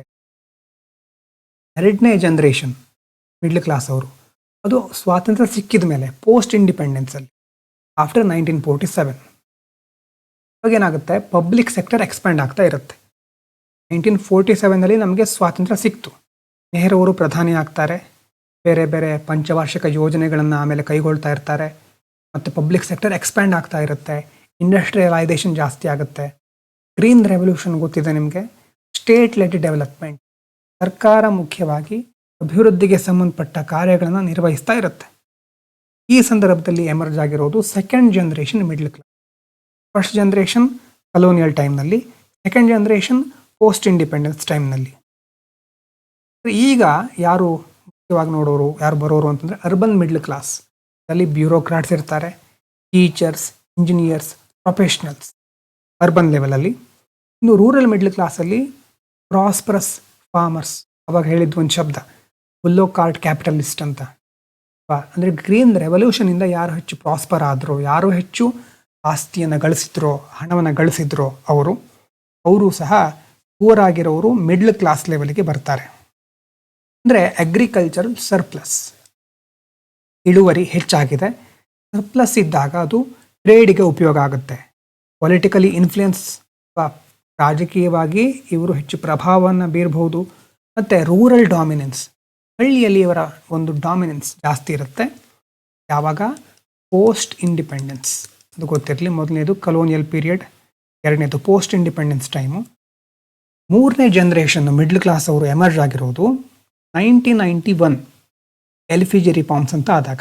LPG ಅಂತಂದರೆ ಲಿಬರಲೈಸೇಷನ್, ಪ್ರೈವೇಟೈಸೇಷನ್, ಗ್ಲೋಬಲೈಸೇಷನ್. ಉದಾರೀಕರಣ, ಖಾಸಗೀಕರಣ, ಜಾಗತೀಕರಣ. ಸೊ ಅವಾಗ ಏನಾಗುತ್ತೆ, IT ಮತ್ತು ಸರ್ವಿಸ್ ಸೆಕ್ಟರ್ ಗ್ರೋ ಆಗುತ್ತೆ. ಅದರಲ್ಲೂ ಬೆಂಗಳೂರು, ಹೈದರಾಬಾದ್, ಪುಣೆ ಇಲ್ಲೆಲ್ಲ IT ಕಂಪ್ನಿಗಳು ಸ್ಥಾಪನೆಯಾಗಿ ಹೊಸ ಇಕನಾಮಿಕ್ ಸೆಂಟರ್ಗಳಾಗಿ ಬದಲಾವಣೆ ಆಗುತ್ತೆ ಈ ಸಿಟಿಗಳು. ಮತ್ತು ಇಲ್ಲಿರೋ ವ್ಯಕ್ತಿಗಳಿಗೆ ಅಥವಾ ಈ ಒಂದು ವಲಯದಲ್ಲಿ ಕೆಲಸ ಮಾಡ್ತಿರೋರು ಹೆಚ್ಚು brands, gadgets, malls, digital consumption ಇದ್ರ ಕಡೆ ಫೋಕಸ್ ಮಾಡ್ತಾ ಇದ್ದಾರೆ. ಇನ್ಕ್ರೀಸಿಂಗ್ಲಿ ಅವರು ಇದನ್ನು ಯೂಸ್ ಮಾಡ್ತಾ ಇದ್ದಾರೆ. ಕನ್ಸ್ಯೂಮರಿಸಮ್ ಅಂತ ಹೇಳ್ತೇವೆ, ಜಾಸ್ತಿ ಖರೀದಿ ಮಾಡೋದು. ಮತ್ತು ಆಂಟ್ರಪ್ರನರ್ಶಿಪ್ ಮತ್ತು technology driven business, startup ecosystem build ಆಗ್ತಾ ಬಂತು. ಸ್ಟಾರ್ಟಪ್ಗಳ ಮೂಲಕ ತಮ್ಮದೇ ಆದ ಒಂದು ಉದ್ಯಮವನ್ನು ಸ್ಥಾಪನೆ ಮಾಡಿ, ಸ್ಟ್ರಾಂಗ್ ಫೌಂಡೇಶನನ್ನು ಬಿಲ್ಡ್ ಮಾಡಿ ತುಂಬ ದೊಡ್ಡ ಮಟ್ಟಕ್ಕೆ ತಲುಪಿರುವಂಥ ಹಲವಾರು ಉದಾಹರಣೆಗಳಿದೆ ನಮ್ಮ ಮುಂದೆ. ಇದರ ಜೊತೆ ಒಂದು elite formation, new elite formation.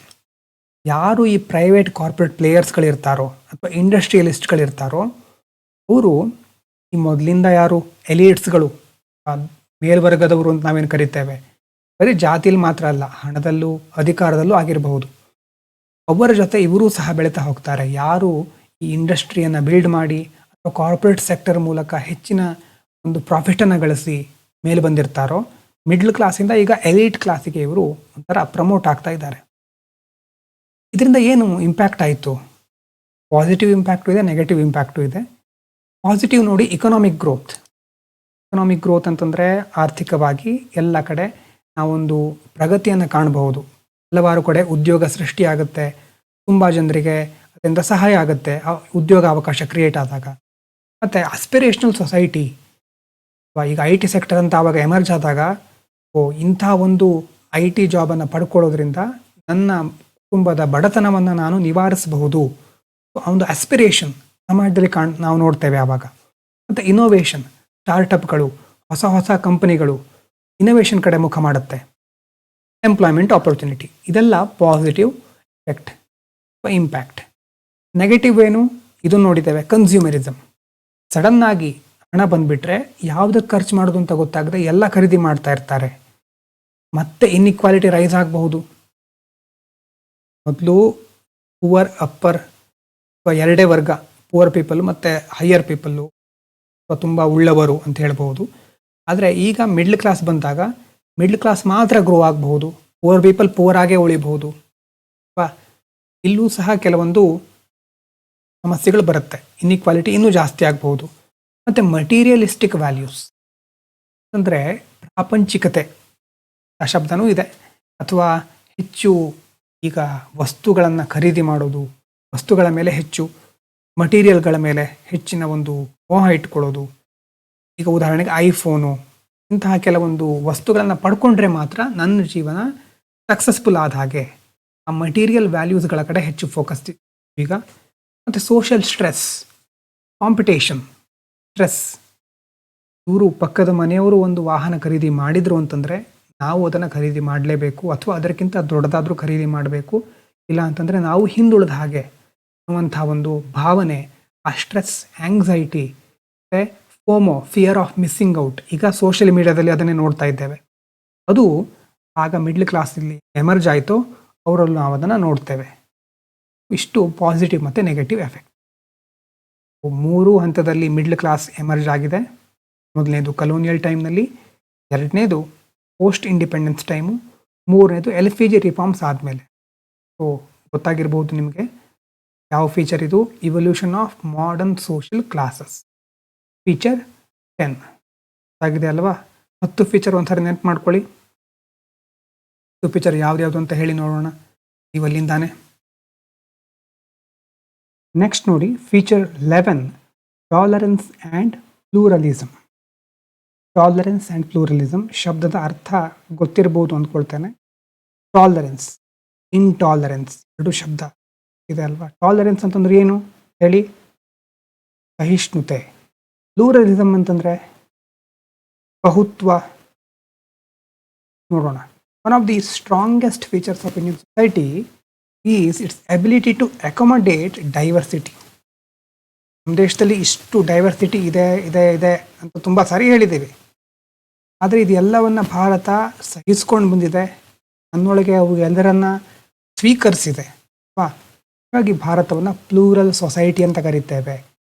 Multi cultural society, civilisation state. Civilisation state ಅಂತಂದರೆ ಕೇವಲ ಒಂದು ಜನಾಂಗದವರು ಮಾತ್ರ ಅಲ್ಲ, ಬೇರೆ ಬೇರೆ ನಾಗರಿಕತೆಗಳು ಒಂದು ದೊಡ್ಡ ಪ್ರಮಾಣದಲ್ಲಿ ಇಲ್ಲಿ ಬೆಳೆದಿದ್ದನ್ನು ನೋಡಬಹುದು. ಅಥವಾ ಒಂದು ರಾಷ್ಟ್ರ ತುಂಬ ವೈವಿಧ್ಯತೆಯನ್ನು ಒಳಗೊಂಡಿದೆ, ಬರೀ ಒಂದೇ ರೀತಿ ಯೂನಿಫಾರ್ಮಿಟಿ ಇಲ್ಲ. ಇನ್ನು pluralism means peaceful coexistence of, ನೋಡ್ಕೊಳ್ಳಿ, ಡಿಫರೆಂಟ್ ರಿಲಿಜನ್, ತುಂಬ ರಿಲಿಜನ್ಗಳಿದೆ, languages, cultures, ethnic groups and lifestyle ಎಲ್ಲ ಒಟ್ಟಿಗೆ ಇದೆ ನಮ್ಮ ದೇಶದಲ್ಲಿ. ಅದು ಪೀಸ್ಫುಲ್ ಕೋ ಎಕ್ಸಿಸ್ಟೆನ್ಸ್. ಪೀಸ್ಫುಲ್ ಅಂತಂದರೆ ಶಾಂತಿಯುತ ಸಹಬಾಳ್ವೆ ಅಂತ ನಾವು ಕರಿತೇವೆ. ಆ peaceful coexistence of different religions, languages, cultures, ethnic groups and lifestyle ಗೊತ್ತಿರಬೇಕು. ಇನ್ನು ಭಾರತದ ಪ್ಲೂರಲಿಸಮ್ಮಿನ ಫೀಚರ್ಸ್ ನೋಡಿ, ಅಂದರೆ ರಿಲಿಜಿಯಸ್ ಆಗಿ ಏನು, ಧಾರ್ಮಿಕವಾಗಿ ಏನು ವೈವಿಧ್ಯತೆ ಇದೆ, Hindu, Muslim, Christian, ಸಿಖ್ಸ್, Buddhist, Jain, Parsi, ಅದ್ರ ಜೊತೆ ಟ್ರೈಬಲ್ ಫೇತ್ಸ್, ಇಷ್ಟೊಂದು ನಂಬಿಕೆ, ಇಷ್ಟೊಂದು ಬೇರೆ ಬೇರೆ ರೀತಿ ರಿಲಿಜನ್ಗಳು ನಮ್ಮ ದೇಶದಲ್ಲಿದೆ. Linguistic diversity, hundreds of language and dialects. ಭಾಷೆಗಳಾಯಿತು, ಅದಾದಮೇಲೆ ಉಪಭಾಷೆಗಳು, ಹಂಡ್ರೆಡ್ಸ್, ಥೌಸಂಡ್ಸ್ ಎಷ್ಟಿದೆ ಅಂತ ಬುಡಕಟ್ಟು ಜನಾಂಗದವರನ್ನು ನಾವು ಕನ್ಸಿಡರ್ ಮಾಡಿದರೆ ಎಕ್ಸಾಕ್ಟಾಗಿ ನಂಬರ್ ಸಿಕ್ಕೋದಿಲ್ಲ, ತುಂಬ ಇದೆ. ಕಾನ್ಸ್ಟಿಟ್ಯೂಷನ್ ಅದರಲ್ಲಿ ಮುಖ್ಯವಾಗಿ 8th ಶೆಡ್ಯೂಲಲ್ಲಿ ಎಷ್ಟು ಲ್ಯಾಂಗ್ವೇಜ್ ಇದೆ ತಿಳ್ಕೊಂಡು ಕಮೆಂಟ್ ಮಾಡಿ. 8th ಶೆಡ್ಯೂಲಲ್ಲಿ ಎಷ್ಟು ಲ್ಯಾಂಗ್ವೇಜಸ್ ಇದೆ ಗೊತ್ತಿರಬಹುದು, ಗೊತ್ತಿದ್ದರೆ ತಿಳ್ಕೊಂಡು, ಗೊತ್ತಿಲ್ಲದೆ ಇದ್ದರೆ ನೋಡಿ, ಚೆಕ್ ಮಾಡಿ ಎಷ್ಟು ಲ್ಯಾಂಗ್ವೇಜ್ ಇದೆ ಅಂತ ಕಮೆಂಟ್ ಮಾಡಿ. ಕಾನ್ಸ್ಟಿಟ್ಯೂಷನ್ ರೆಕಗ್ನಿಷನ್ ಕೊಟ್ಟಿರೋದು. ಇನ್ನು ಕಲ್ಚರಲ್ ಡೈವರ್ಸಿಟಿ ಅಂದರೆ ಕಲ್ಚರ್, ನಮ್ಮ ಸಂಸ್ಕೃತಿ ಅಂತಂದರೆ ಏನು? ನಮ್ಮ ಆಚರಣೆಗಳು, ನಾವು ಮಾಡೋ ಹಬ್ಬ, ನಮ್ಮ ಊಟ ಮತ್ತು ನಮ್ಮ ಬಟ್ಟೆ, ಉಡುಗೆ ತೊಡುಗೆ, ಕಸ್ಟಮ್ಸ್, ಇದೆಲ್ಲ ನೋಡಿ. ಕ್ಯೂಸಿನ್ಸ್ ಅಂತಂದರೆ ಆಹಾರ ವ್ಯವಸ್ಥೆ ಅಂತ ಹೇಳ್ಬೋದು, ಅಥವಾ ನಮ್ಮ ದೈನಂದಿನ ಏನು ನಾವು ಸೋರ್ಸ್ ಆಫ್ ಫುಡ್, ಯಾವ ರೀತಿ ನಾವು ಫುಡ್ಡನ್ನು ಸೇವಿಸ್ತೇವೆ. ಈಗ Italian, Chinese, south Indian, north Indian ಅಂತ ಹೇಳ್ತೀವಲ್ವಾ ಮೀಲ್. ಈಗ ಹೋಟೆಲಿಗೆ ಹೋದರೆ ಇರುತ್ತೆ north Indian meal, south Indian meal, ಅದೆಲ್ಲ ಕ್ಯೂಸಿನ್ಸ್. ಎಕ್ಸಾಂಪಲ್ ನೋಡಿ, ಹಬ್ಬಗಳಿಗೆ ಸಂಬಂಧಪಟ್ಟ ಹಾಗೆ ಒಂದು ಕಡೆ ನಾವು ಉಗಾದಿ ಅಥವಾ ಯುಗಾದಿ ಅಂತ ಹೇಳಿದರೆ, ಇನ್ನೊಂದು ಕಡೆ ಓಣಂ, ಬೈಸಾಖಿ, ಪೊಂಗಲ್. ಈ ಥರ ಕಲ್ಚರಲ್ಲಿ ನಾವು ತುಂಬ ಡೈವರ್ಸ್ ಆಗಿದ್ದೇವೆ. ಮತ್ತು ಲೇಯರ್ಡ್ ಐಡೆಂಟಿಟಿ, ಒಬ್ಬನೇ ವ್ಯಕ್ತಿ ಇರೋದು, ಆ ಒಬ್ಬ ವ್ಯಕ್ತಿನೇ ತುಂಬ ಬೇರೆ ಬೇರೆ ಐಡೆಂಟಿಟಿಯನ್ನು ಸೈಮಲ್ಟೇನಿಯಸ್ಲಿ ಏಕಕಾಲದಲ್ಲಿ ಪ್ರಸ್ತುತಪಡಿಸಬಹುದು. ಉದಾಹರಣೆಗೆ ರೀಜ್ನಲ್. ಈಗ ನಿಮ್ಮದೇ ಉದಾಹರಣೆ ತಗೊಳ್ಳಿ, ನೀವು ಕರ್ನಾಟಕದವರು ಅಂತ ಇಟ್ಕೊಳ್ಳೋಣ. ನೀವು ಕನ್ನಡ ಮಾತಾಡ್ತೀರಿ, ನೀವು ಹಿಂದೂ, ಮುಸ್ಲಿಂ, ಕ್ರಿಶ್ಚಿಯನ್ ಯಾವುದಾದ್ರೂ ಒಂದು ಧರ್ಮಕ್ಕೆ ಸೇರಿರಬಹುದು, ಮತ್ತು ನಿಮಗೆ ಒಂದು ಕಾಸ್ಟ್ ಇರಬಹುದು, ಮತ್ತು ಫೈನಲ್ ಆಗಿ ನೀವು ಭಾರತೀಯರಾಗಿರ್ತೀರಿ. A person may identify as Kannada speaking, Hindu, OBC, south Indian ಅಲ್ವಾ, and Indian at the same time. Simultaneously ಇಷ್ಟೆಲ್ಲ ಐಡೆಂಟಿಟಿ ನಿಮಗಿದೆ. ಇದರಲ್ಲೂ ನಾವಿಷ್ಟು ವೈವಿಧ್ಯತೆ ನೋಡಬಹುದು. ಇನ್ನು ಭಾರತದ ಅಕೊಮಡೇಟಿವ್ ನೇಚರ್, ಇಷ್ಟೆಲ್ಲ ವೈವಿಧ್ಯತೆ ಯಾಕಿದೆ ಅಂತಂದರೆ, ಮೊದಲಿಂದ ನಮ್ಮ ಭಾರತದ ಮೇಲೆ ತುಂಬ ಬೇರೆ ಬೇರೆ ಪ್ರಭಾವಗಳು ಉಂಟಾಗಿದೆ. Indian civilisation historically absorbed various influences, Persian, Central Asian, European, tribal, regional traditions ಎಲ್ಲ ಒಂದು ಹಿಂದಿನ ಕಾಲದಿಂದ ಒಂದು ಪ್ರಭಾವ ನಮ್ಮ ದೇಶದ ಮೇಲೆ ಆಗಿರೋದ್ರಿಂದ ನಮ್ಮ ದೇಶ ಎಲ್ಲರನ್ನ ಒಪ್ಕೊಂಡಿದೆ, ಎಷ್ಟೋ ಜನರಿಗೆ ಇಲ್ಲಿ ಅವಕಾಶ ಕೊಟ್ಟಿದೆ. So this adaptability helped Indian society survive for centuries. ಹಾಗಿದ್ದರೂ ಅದಕ್ಕೆ ತುಂಬ ಬೇರೆ ಬೇರೆ ದಾಳಿಗಳಾದರೂ ಅಥವಾ ಬೇರೆ ಬೇರೆ ಆಘಾತಗಳು ಆವಾಗವಾಗ ಆದರೂ ನಮ್ಮ ವ್ಯವಸ್ಥೆ ಮುಂದುವರ್ಕೊಂಡು ಬರ್ತಾ ಇದೆ, ಸರ್ವೈವ್ ಹಾಕ್ಕೊಂಡು ಬಂದಿದೆ. ಇನ್ನು ಪ್ಲೂರಲಿಸಮ್ಗೆ ಸಂಬಂಧಪಟ್ಟ ಹಾಗೆ ಚಾಲೆಂಜಸ್ ಏನಿದೆ? ಕಮ್ಯುನಲಿಸಮ್ ಅಂತಂದರೆ ರಿಲಿಜಿಯಸ್ ಟೆನ್ಷನ್ ಆ್ಯಂಡ್ ಪೋಲರೈಸೇಷನ್, ಕೋಮುವಾದ ಅಂತ ಕರಿತೇವೆ ನೋಡಿ ಕಮ್ಯುನಲಿಸಮ್ಗೆ. ಒಂದು ಧರ್ಮದವರು ಇನ್ನೊಂದು ಧರ್ಮದವರನ್ನು ದ್ವೇಷಿಸೋದು. ಪೋಲರೈಸೇಷನ್, ಧ್ರುವೀಕರಣ, ಪೊಲಿಟಿಕಲ್ ಪೊಲರೈಸೇಷನ್, ರಾಜಕೀಯ ಧ್ರುವೀಕರಣ ಕೇಳಿರಬಹುದು ನೀವು. ಎಡಪಂಥೀಯ, ಬಲಪಂಥೀಯ, ಈ ಥರ ಸಹ ಧ್ರುವೀಕರಣ ಆಗ್ತಾ ಇರುತ್ತೆ, ಅದೊಂದು. ಇನ್ನು ರೀಜನಲಿಸಮ್, ನಮ್ಮ ರೀಜನ್ ಯಾವುದು? ಈಗ ಕರ್ನಾಟಕದ ಒಂದು ಭೂಭಾಗಕ್ಕೆ ಸೇರಿದ್ದೇವೆ, ನಮ್ಮ ಹಳ್ಳಿಯನ್ನು, ನಮ್ಮ ತಾಲೂಕನ್ನು ಒಂದು ದೇಶ ಮಾಡಿ ಅಂತ ನಾವು ಬೇಡಿಕೆ ಇಟ್ಟರೆ, ನಮ್ಮ ರೀಜನ್ನೇ ನಮಗೆ ಶ್ರೇಷ್ಠ, ದೇಶ ಆಮೇಲೆ. ರೀಜನ್ ಮುಖ್ಯ ನಮಗೆ, ದೇಶಕ್ಕೆ ಏನು ಬೇಕಾದರೂ ಆಗಲಿ ನಮ್ಮ ರೀಜನ್ ಮೊದಲು ಚೆನ್ನಾಗಿರಬೇಕು. ಆ ರೀಜನಲಿಸಮಿಂದ ಕಾನ್ಫ್ಲಿಕ್ಟ್ ಕ್ರಿಯೇಟ್ ಆಗುತ್ತೆ. ಇನ್ನು ಲಿಂಗ್ವಿಸ್ಟಿಕ್ ಕಾನ್ಫ್ಲಿಕ್ಟ್, ನಮ್ಮ ಭಾಷೆ, ಬೇರೆಯವ್ರ ಭಾಷೆ ನಡುವಿನ ತಿಕ್ಕಾಟ. ಡಿಬೇಟ್ಸ್ ಓವರ್ ಲ್ಯಾಂಗ್ವೇಜ್ ಡಾಮಿನೆನ್ಸ್, ಬೆಂಗಳೂರಿಗೆ ಹೋದರೆ ಗೊತ್ತಿರುತ್ತೆ, ಕನ್ನಡ, ತಮಿಳ್, ತೆಲುಗು, ಹಿಂದಿ ಎಲ್ಲ ಭಾಷೆಯನ್ನು ಮಾತನಾಡುವವರ ನಡುವೆ ಕಾನ್ಫ್ಲಿಕ್ಟ್ ಕ್ರಿಯೇಟ್ ಆಗೋದು. ಇನ್ನು ಐಡೆಂಟಿಟಿ ಪಾಲಿಟಿಕ್ಸ್, ರಿಸೋರ್ಸ್ ಮತ್ತು ರೆಪ್ರೆಸೆಂಟೇಷನ್, ಎರಡಕ್ಕೋಸ್ಕರ ಎಲ್ಲ ಒಂದು ವರ್ಗದವರು ಕಾಂಪೀಟ್ ಮಾಡ್ತಾ ಇರ್ತಾರೆ. ಗ್ರೂಪ್ಸ್ ಅವರು competition among groups for resources and representation. ನಮ್ಮ ಧರ್ಮದವರು, ನಮ್ಮ ಜಾತಿಯವರು ಅಲ್ಲಿ ಹೋದರೆ ನಮಗೇನೋ ಸಿಗುತ್ತೆ, ರಿಸೋರ್ಸ್ ಬರುತ್ತೆ, ಮತ್ತು ನಮ್ಮ ಜಾತಿಯವರಿಗೆ ರೆಪ್ರೆಸೆಂಟೇಷನ್ ಕೊಡಬೇಕು. ಸೊ ಆ ಒಂದು ಐಡೆಂಟಿಟಿ ಪಾಲಿಟಿಕ್ಸ್ ನಾವು ನೋಡ್ತಾ ಇದ್ದೇವೆ. ಇದೆಲ್ಲ ಏನು? ಪ್ಲೂರಲಿಸಮ್ಗೆ ಚಾಲೆಂಜಸ್. ನಮ್ಮ ದೇಶದಲ್ಲಿ ಇಷ್ಟೊಂದು ಡೈವರ್ಸಿಟಿ ಇದೆ, ಆದರೆ ಈ ಎಲ್ಲ ಸಮಸ್ಯೆಗಳಿಂದ ಪ್ಲೂರಲಿಸಮ್ಗೆ ತೊಂದರೆ ಬರ್ತಾ ಇದೆ, ಆವಾಗ ಸವಾಲುಗಳು ಎದುರಾಗ್ತಾ ಇದೆ ಅಂತ. So tolerance and pluralism form the civilisational strength of Indian society. So despite occasional tensions, India's ability to accommodate immense diversity remains one of its most remarkable features. ಅವಾಗವಾಗ ಇಂಥ ಸಮಸ್ಯೆಗಳು ಇದ್ದರೂ ಸಹ ನಮ್ಮ ದೇಶ ಎಲ್ಲವನ್ನ ಮೀರಿ ವೈವಿಧ್ಯತೆಯನ್ನು ಮುಂದುವರಿಸ್ಕೊಂಡು ಬರ್ತಾ ಇದೆ, ಕಾಪಾಡಿಕೊಂಡಿದೆ ಅನ್ನೋದು ಬಹಳ ಪ್ರಮುಖವಾದಂಥ ಅಂಶ. ಫೀಚರ್ 11 ಅರ್ಥ ಆಗಿದೆ ಅಲ್ವಾ? 1 to 11 ಒಂದ್ಸಾರಿ ನೆನ್ಪು ಮಾಡ್ಕೊಳ್ಳಿ. ಓಕೆ, ಹಾಗಾದರೆ ನೆಕ್ಸ್ಟ್ ನೋಡಿ ಫೀಚರ್ 12. ಫೀಚರ್ 12 ಅಲ್ಲಿ heterogeneity of caste and tribes. Homogeneous, heterogeneous ಎರಡು ಶಬ್ದ ಇದೆ. ಹೋಮೋಜಿನಿಯಸ್ ಅಂತಂದರೆ ಯೂನಿಫಾರ್ಮಿಟಿ ಅಂತ ಒಂದು ಸಾರಿ ನಾವು ಹೇಳಿದ್ವಿ ನೋಡಿ, ಎಲ್ಲ ಒಂದೇ ಥರ ಇರೋದು. ಹೆಟ್ರೋಜಿನಿಯಸ್ ಅಂತಂದರೆ ತುಂಬ ಡೈವರ್ಸ್ ಆಗಿದೆ, ತುಂಬ ವೈವಿಧ್ಯತೆ ಇದೆ ಅಂತ. ಇಂಡಿಯನ್ ಸೊಸೈಟಿ ಹೈಲಿ ಹೆಟ್ರೋಜಿನಿಯಸ್ಸು ಅಂದರೆ very diverse, meaning internally diverse. So this diversity exists not only between groups but also within caste, tribes, religions and regions. ಅಂದರೆ ಏನದರ ಅರ್ಥ, ಈ ಡೈವರ್ಸಿಟಿ ಬರೀ ಗ್ರೂಪ್ಸ್ಗಳ ನಡುವೆ ಮಾತ್ರ ಅಲ್ಲ, ಕಾಸ್ಟ್ಗಳ ನಡುವೆ, ವಿತಿನ್ ಕಾಸ್ಟ್, ವಿತಿನ್ ಟ್ರೈಬ್ಸ್, ರಿಲಿಜನ್ನ ಒಳಗೆ, ರೀಜನ್ಸಲ್ಲಿ ಎಲ್ಲ ಕಡೆ ನಾವು ನೋಡಬಹುದು. ಇಲ್ಲಿ ಒಂದು ಕಾಸ್ಟ್ ಮತ್ತು ಟ್ರೈಬಲ್ ಎರಡು ನಡುವೆ ಏನು ಡಿಫ್ರೆನ್ಸು, ಟ್ರೈಬಲ್ ಸೊಸೈಟಿ ಯಾವ ಥರ ಇದೆ ಮತ್ತು ನಮ್ಮ ಸಮಾಜ ಈಗ ಕಾಸ್ಟ್ ಸೊಸೈಟಿ ಅಂತಲೇ ಹೇಳ್ಬಹುದಲ್ವಾ. ಕಾಸ್ಟ್ ಪ್ರಾಮುಖ್ಯತೆಯನ್ನು ಪಡ್ಕೊಂಡಿದೆ ನಮ್ಮ ಸಮಾಜದಲ್ಲಿ. ಕಾಸ್ಟ್ ಸೊಸೈಟಿಗೂ ಟ್ರೈಬಲ್ ಸೊಸೈಟಿಗೂ ಡಿಫ್ರೆನ್ಸ್ ಏನು ನೋಡಿ. ಟ್ರೈಬಲ್ ಸೊಸೈಟಿ ಯಾವುದು ನಾವು ಹಿಂದುಳಿದಿದ್ದಾರೆ ಅಥವಾ ಬುಡಕಟ್ಟು ಜನಾಂಗದವರು, ಆದಿವಾಸಿಗಳು ಇರ್ತೀವಲ್ವ, ಅವರು ರಿಲೇಟಿವ್ಲಿ ಇಗಾಲಿಟೇರಿಯನ್ ಅಂತಂದರೆ ಎಲ್ಲರೂ ಸಮಾನರು, ಗಂಡು ಹೆಣ್ಣು, ಮೇಲು ಕೀಳು ಅನ್ನೋದೆಲ್ಲ ಇಲ್ಲ. ಆಲ್ಮೋಸ್ಟ್ ಪ್ರತಿಯೊಬ್ಬರು ಅಲ್ಲಿ ಈಕ್ವಲ್ ಪೊಸಿಷನ್, ಈಕ್ವಲ್ ರೆಸ್ಪೆಕ್ಟನ್ನು ಪಡ್ಕೊಳ್ತಾರೆ. ಅಲ್ಲಿ ಸಮತಾವಾದ ಅಂತ ಇಗಾಲಿಟೇರಿಯನ್ ಸೊಸೈಟಿಯನ್ನು ನೋಡ್ಬೋದು. ಆದರೆ ಕಾಸ್ಟ್ ಸೊಸೈಟಿ ಹೇಗಿರುತ್ತೆ, ಹೈಯರಾರ್ಕಿಕಲ್, ಒಬ್ಬರು ಮೇಲೆ ಇರ್ತಾರೆ, ಒಬ್ಬರು ಕೆಳಗಿರ್ತಾರೆ. ಟ್ರೈಬಲ್ ಸೊಸೈಟಿ ಪ್ರಕೃತಿಗೆ ಹತ್ತಿರವಾಗಿರುತ್ತೆ.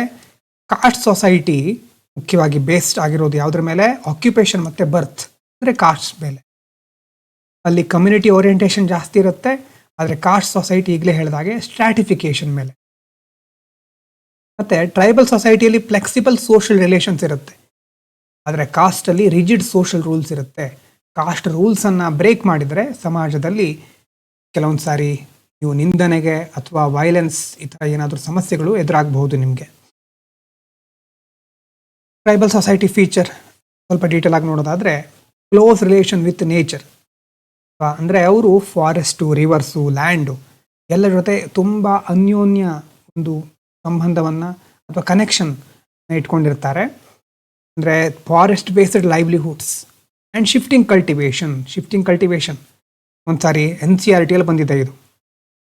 ಫಾರೆಸ್ಟ್ ಬೇಸ್ಡ್ ಲೈವ್ಲಿಹುಡ್ಸ್, ಜೀವನೋಪಾಯಕ್ಕೋಸ್ಕರ ಕಾಡನ್ನು ಅವಲಂಬಿಸಿರ್ತಾರೆ.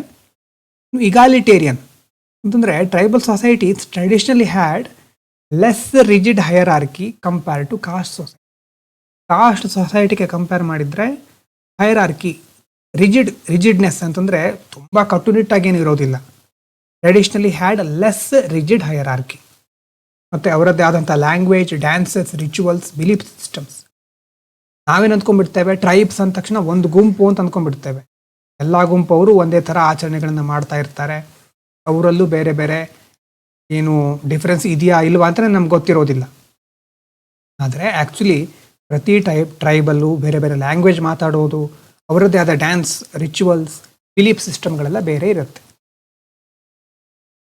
Next scheduled tribes. ಈ ಒಂದು ಟರ್ಮು SC ST ಸಂವಿಧಾನಾತ್ಮಕವಾಗಿ ನೋಡಿರೋದು. Constitution recognises certain tribal groups as ST for protective measures and affirmative actions. ವಿಧಾನ ಈ ಒಂದು ST ಅಂತ ರೆಕಗ್ನೈಸ್ ಯಾಕೆ ಮಾಡಿದೆ ಅಂತಂದರೆ, ಒಂದು ಟ್ರೈಬಲ್ ಗ್ರೂಪ್ಸ್ಗಳನ್ನು ಪ್ರೊಟೆಕ್ಷನ್ ಮಾಡಲಿಕ್ಕೆ, ಅವರನ್ನು ಪ್ರೊಟೆಕ್ಟ್ ಮಾಡಲಿಕ್ಕೆ. ಇನ್ನೊಂದು ಅಫರ್ಮೇಟಿವ್ ಆ್ಯಕ್ಷನ್ಸ್, ಅವರಿಗೆ ಬೇಕಾದಂತಹ ಒಳ್ಳೆಯ ಸೌಲಭ್ಯಗಳನ್ನು ಕೊಡೋದಿರಬಹುದು, ಅಥವಾ ಡೆವಲಪ್ಮೆಂಟಲ್ ಆ್ಯಕ್ಟಿವಿಟಿ, ಸಮಾಜದಲ್ಲಿ ಒಳ್ಳೆಯ ವಿಚಾರಗಳ ಬೆನಿಫಿಟ್ ಇವರಿಗೂ ಸಿಗಬೇಕು, ಇಲ್ಲೂ ಸಹ ಒಳ್ಳೆಯ ಬೆಳವಣಿಗೆಗಳು ಆಗಬೇಕು ಅಂತ ST ಸ್ಕೆಡ್ಯೂಲ್ಡ್ ಟ್ರೈಬ್ಸನ್ನು ರೆಕಗ್ನೈಸ್ ಮಾಡಿದೆ.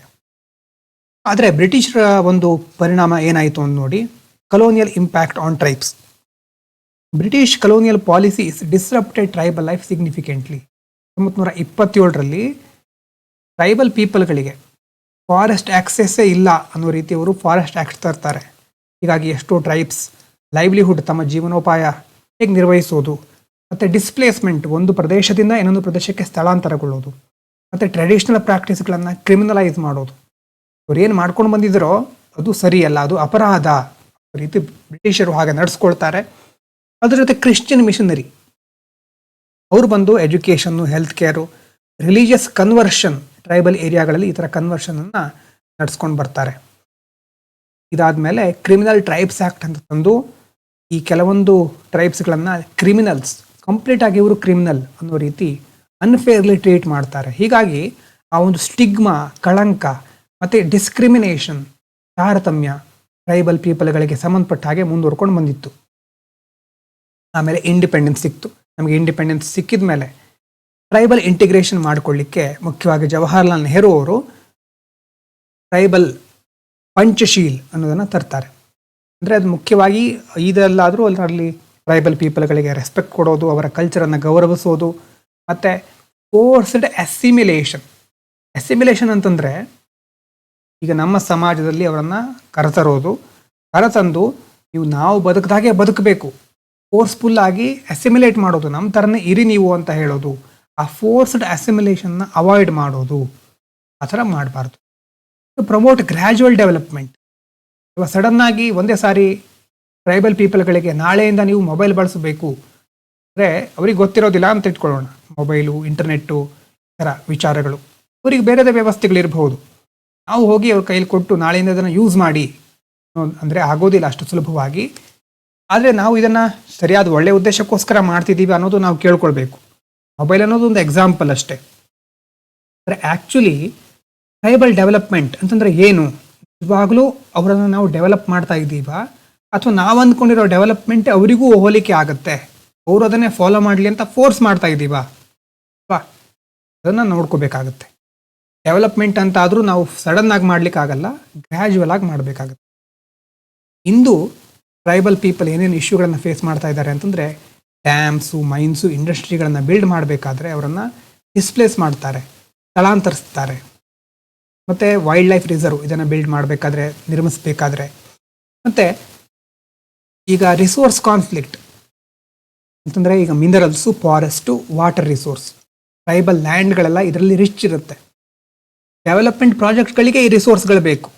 ಕಾರ್ಪೊರೇಷನ್ಗಳು ಇದ್ರ ಮೇಲೆ ಕಣ್ಣಿಟ್ಟಿರುತ್ತೆ ಯಾವಾಗಲೂ. ಆ ಕಡೆ ಟ್ರೈಬಲ್ ಅವರಿಗೂ ಅವರದೇ ಆದ ರೈಟ್ಸ್ಗಳಿರುತ್ತೆ, ಮೂಲ ನಿವಾಸಿಗಳಾಗಿರ್ತಾರೆ ಅವರು.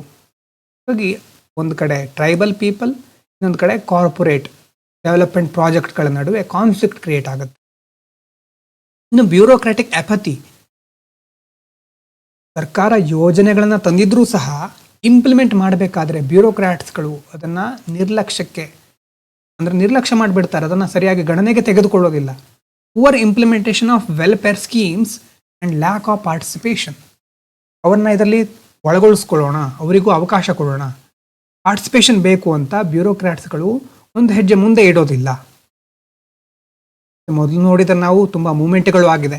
ಪಾತಾಲ್ಗಡಿ ಮೂಮೆಂಟ್ ಅಂದರೆ ಜಾರ್ಖಂಡದಲ್ಲಿ ಒಂದು ಟ್ರೈಬಲ್ ರೀಜನ್ನಲ್ಲಿ ಹೊರಗಡೆಯಿಂದ ಯಾರೇ ಬಂದರೂ ಇದು ನಮ್ಮ ಟ್ರೈಬಲ್ ರೀಜನ್ನು, ಇಲ್ಲಿ ನಮಗೆ ಇಂತಿಷ್ಟು ರೈಟ್ಸ್ ಇದೆ, ಇದಕ್ಕೆ ಧಕ್ಕೆ ತರಬೇಡಿ ಅನ್ನೋ ರೀತಿ ಅವರು ಮೂಮೆಂಟ್ ಶುರು ಮಾಡಿದರು. ನಿಯಾಮ್ಗಿರಿ ಮೂಮೆಂಟ್, ವೇದಾಂತ ಅನ್ನುವಂಥ ಒಂದು ಕಂಪನಿ ಬಗ್ಗೆ ನೀವು ಕೇಳಿರಬಹುದು. ಆ ಕಂಪ್ನಿ ಟ್ರೈಬಲ್ ಲ್ಯಾಂಡಲ್ಲಿ ಹೋಗಿ ಮೈನಿಂಗ್ ಆ್ಯಕ್ಟಿವಿಟಿ ಸ್ಟಾರ್ಟ್ ಮಾಡಿತ್ತು. ಅದರ ವಿರುದ್ಧ ಶುರುವಾದಂಥದ್ದು ನಿಯಾಮ್ಗಿರಿ ಮೂಮೆಂಟ್. ಇನ್ನು ಕೆಲವೊಂದು ಕಡೆ ಏನಾಗುತ್ತೆ, ಟ್ರೈಬಲ್ ರೀಜನ್ಸ್ ವಿಟ್ನೆಸ್ಡ್ ರ್ಯಾಡಿಕಲೈಸೇಷನ್.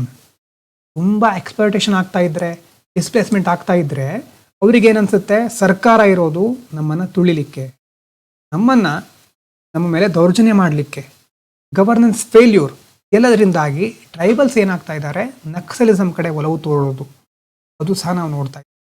ನಕ್ಸಲಿಸಮನ್ನು ಸಂಪೂರ್ಣವಾಗಿ ನಾವು ನಿರ್ಮೂಲನೆ ಮಾಡಿದ್ದೇವೆ ಅಂತ ಸರ್ಕಾರ ಹೇಳ್ತಾ ಇದೆ. ನಿಧಾನವಾಗಿ ಅದು ಮುಂದೆ ಗೊತ್ತಾಗಬೇಕು.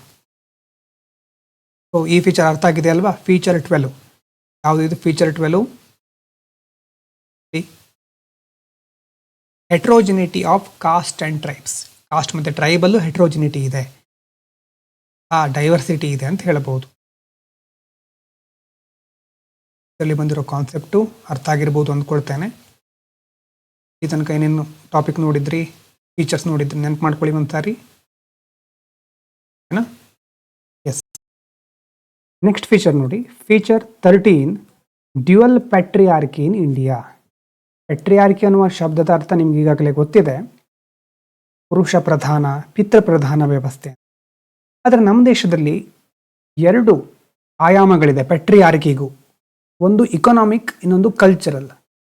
ಇಕನಾಮಿಕ್ ಪ್ಯಾಟ್ರಿಯಾರ್ಕಿ ಅಂತಂದರೆ ಪ್ರಾಪರ್ಟಿ, ಇನ್ಕಮ್, ಎಂಪ್ಲಾಯ್ಮೆಂಟು ಮತ್ತು ಇಕನಾಮಿಕ್ ಸಂಬಂಧಪಟ್ಟಂತಹ ಡಿಸಿಷನ್ ಮೇಕಿಂಗು. ಆರ್ಥಿಕವಾಗಿ ಏನೇ ನಿರ್ಧಾರ ಕೈಗೊಳ್ಳುತ್ತಿದ್ರೂ ಅಲ್ಲಿ ಮೆನ್ ಡಾಮಿನೇಟ್ಸ್, ಅಂದರೆ ಪುರುಷರೇ ಹೆಚ್ಚು ಪ್ರಾಧಾನ್ಯತೆಯನ್ನು ಹೊಂದಿರ್ತಾರೆ. ಎಕ್ಸಾಂಪಲ್ ನೋಡಿ, ಜೆಂಡರ್ ವೇಜ್ ಗ್ಯಾಪ್ ಅಂತ ನಾವು ಡಿಸ್ಕಸ್ ಮಾಡ್ತೇವೆ. ಮತ್ತು ಫೀಮೇಲ್ ಲೇಬರ್ ಪಾರ್ಟಿಸಿಪೇಷನ್, ಮನೆ ಕೆಲಸ ಕೃಷಿ ಕೆಲಸವನ್ನು ಬಿಟ್ಟು ಬೇರೆ ಕ್ಷೇತ್ರಗಳಲ್ಲಿ ಮಹಿಳೆಯರ ಭಾಗವಹಿಸುವಿಕೆಯ ದರ ಕಡಿಮೆ ಇದೆ. ಮತ್ತು ಕಾರ್ಪೊರೇಟ್ ಸೆಕ್ಟರಲ್ಲಿ ಇನ್ವಿಸಿಬಲ್ ಅಥವಾ ಗ್ಲಾಸ್ ಸೀಲಿಂಗ್ ನಾವು ಕರಿತೇವಲ್ವ, ಅಂತಂದರೆ ಟಾಪ್ ಪೊಸಿಷನ್ಗಳು ಮಹಿಳೆಯರಿಗೆ ಇದೆ ಅಂತ ಹೇಳ್ತಾರೆ, ಆದರೆ ಅವಕಾಶ ಸಿಕ್ಕೋದಿಲ್ಲ. ಆ glass ceiling, invisible barriers preventing women from reaching top leadership positions. Glass ceiling ಅಂತಂದ್ರೆ ಏನು? ಕಾರ್ಪೊರೇಟ್ ಕಂಪನಿಗಳಲ್ಲಿ ಅಥವಾ ಯಾವುದೇ ವ್ಯವಸ್ಥೆಯಲ್ಲಿ ಟಾಪ್ ಲೀಡರ್ಶಿಪ್ ಪೊಸಿಷನ್ ಇರುತ್ತೆ, CEO, CFO, CO ಅಂತೆಲ್ಲ ಇರುತ್ತೆ. ಆ ಪೊಸಿಷನ್ಗಳನ್ನು ಮಹಿಳೆಯರಿಗೆ ಅಷ್ಟು ಸುಲಭವಾಗಿ ಬಿಟ್ಕೊಡೋದಿಲ್ಲ. ನಮಗೆ ನೋಡಲಿಕ್ಕೆ ಏನು ಪ್ರಾಬ್ಲಮ್ ಇಲ್ಲ ಅಂತ ಅನಿಸುತ್ತೆ, ಅದರದ್ದು ಗ್ಲಾಸ್ ಸೀಲಿಂಗ್. ಗ್ಲಾಸ್ ಅಂತಂದರೆ ಪಾರದರ್ಶಕವಾಗಿರುತ್ತೆ, ಗ್ಲಾಸ್ ಕಾಣಿಸೋದಿಲ್ಲ, ಆ ಕಡೆ ಇರೋದು ನಮ್ಗೆ ಕಾಣಿಸ್ತಾ ಇರುತ್ತೆ. ಆದರೆ ಹೋದರೆ ಅಲ್ವಾ, ಕೆಲವೊಂದು ಗ್ಲಾಸ್ ಡೋರ್ ಇರುತ್ತೆ, ಏನೂ ಇಲ್ಲ ಅಂತ ನೀವು ಹೋದರೆ ಗ್ಲಾಸ್ ಬಡಿಯುತ್ತೆ ಮುಖಕ್ಕೆ ಅಲ್ವಾ. ಆ ಥರ ನೋಡಿದ್ರೆ ಏನು ರೆಸ್ಟ್ರಿಕ್ಷನ್ಸ್ ಇಲ್ಲ, ಆದರೆ ಹೋಗ್ತಾ ಹೋಗ್ತಾ ಆ ರೆಸ್ಟ್ರಿಕ್ಷನ್ಸ್ ಇರೋದು ಗೊತ್ತಾಗುತ್ತೆ. ಇನ್ನು ಕೆಲವೊಂದು ಕಡೆ ಏನಾಗುತ್ತೆ, ಪಿಂಕ್ ಕಾಲರ್ ಜಾಬ್ಸ್. ಈ ಜಾಬ್ಸ್ಗಳು ಮಹಿಳೆಯರಿಗೆ, ಉದಾಹರಣೆಗೆ nursing, teaching, care giving, informal sectors. ಈ ಸೆಕ್ಟರ್ಗಳು ಮಹಿಳೆಯರಿಗಂತಾನೆ ಇರೋದು, ಅವರು ಅಲ್ಲೇ ದುಡಿತಾ ಇರಲಿ, ಯಾವಾಗಲೂ ಬೇರೆ ಜಾಬ್ ಕಡೆ ಬರೋದು ಬೇಡ ಅನ್ನುವಂಥ ಮನಸ್ಥಿತಿ. ಅಂದರೆ ಮುಖ್ಯವಾಗಿ ಇಲ್ಲಿ ಲೋವರ್ ಪೇಡ್ ಮತ್ತು ಲೆಸ್ ಸೆಕ್ಯೂರ್ ಜಾಬ್ಗಳಲ್ಲಿ ಪೇಮೆಂಟ್ ಜಾಸ್ತಿ ಇರೋದಿಲ್ಲ, ಸೆಕ್ಯೂರಿಟಿ ಕಡಿಮೆ ಇರುತ್ತೆ. ಕೆಲವೊಂದು ಏರೋಪ್ಲೇನಲ್ಲಿ ಅಲ್ವಾ, ಏರ್ ಹೋಸ್ಟೆಸ್ ಅಲ್ಲೂ ಸಹ ನಾವು ನೋಡ್ತೇವೆ ಮಹಿಳೆಯರಿಗೆ ಸಂಬಂಧಪಟ್ಟಿರೋದು. ಹೀಗಾದಾಗ ಪುರುಷರು ನಿಮ್ಗೆ ಅವಕಾಶ ಕೊಟ್ಟಿದ್ದೇವೆ, ಈ ಕಡೆ ಬರಬೇಡಿ ಅನ್ನೋ ರೀತಿ ಇದು ಅಲ್ವಾ. ಅಲ್ಲಿ ಅವಕಾಶ ಇದೆ, ಅಲ್ಲಿ ಬಳಸ್ಕೊಳ್ಳಿ ಸರಿಯಾಗಿ ಅನ್ನುವಂಥ ಒಂದು ಮನಸ್ಥಿತಿ ಇರುತ್ತೆ. ಇದೇನು ಇಕನಾಮಿಕಲಿ ಇರುವಂಥ ಪೆಟ್ರಿಯಾರ್ಕಿ. ನೆಕ್ಸ್ಟ್ ನೋಡಿ, ಕಲ್ಚರಲ್ ಪೆಟ್ರಿಯಾರ್ಕಿ. ಕಲ್ಚರಲ್ ಅಂತಂದರೆ ಸಾಂಸ್ಕೃತಿಕವಾಗಿ, ಸಾಂಪ್ರದಾಯಿಕವಾಗಿ ಮಹಿಳೆ ಹೀಗೆ ಇರಬೇಕು.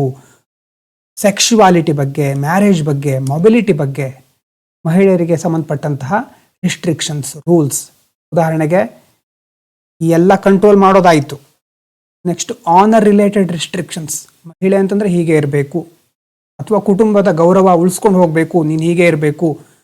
ಮತ್ತು ಮೇಲ್ ಡಾಮಿನೇಟೆಡ್ ಇನ್ಹೆರಿಟೆನ್ಸ್ ಅಂದ ಸಂದರ್ಭದಲ್ಲಿ ಮೇಲ್ ಡಾಮಿನೇಟ್ ಮಾಡ್ತಾ ಇರ್ತಾರೆ. ಸನ್ ಪ್ರಿಫರೆನ್ಸ್, ಮಗು ಪಡ್ಕೊಳ್ಬೇಕು ಅಂತ ಇದ್ದಾಗ ಮೊದಲು ಗಂಡು ಮಗುವೇ ಆಗಬೇಕು ಅನ್ನುವಂಥ ಮನಸ್ಥಿತಿ. ಮತ್ತು ಮೊಬಿಲಿಟಿ, ಅದರ ಮೇಲೆ ರಿಸ್ಟ್ರಿಕ್ಷನ್ಸ್. ಮೊಬಿಲಿಟಿ ಅಂತಂದರೆ ಒಂದು ಪ್ರದೇಶದಿಂದ ಇನ್ನೊಂದು ಪ್ರದೇಶಕ್ಕೆ ನೀವು ಹೋಗ್ತಾ ಇದ್ದೀರಿ ಅಂತಂದರೆ ತುಂಬ ರಿಸ್ಟ್ರಿಕ್ಷನ್ಸ್ ಹಾಕೋದು.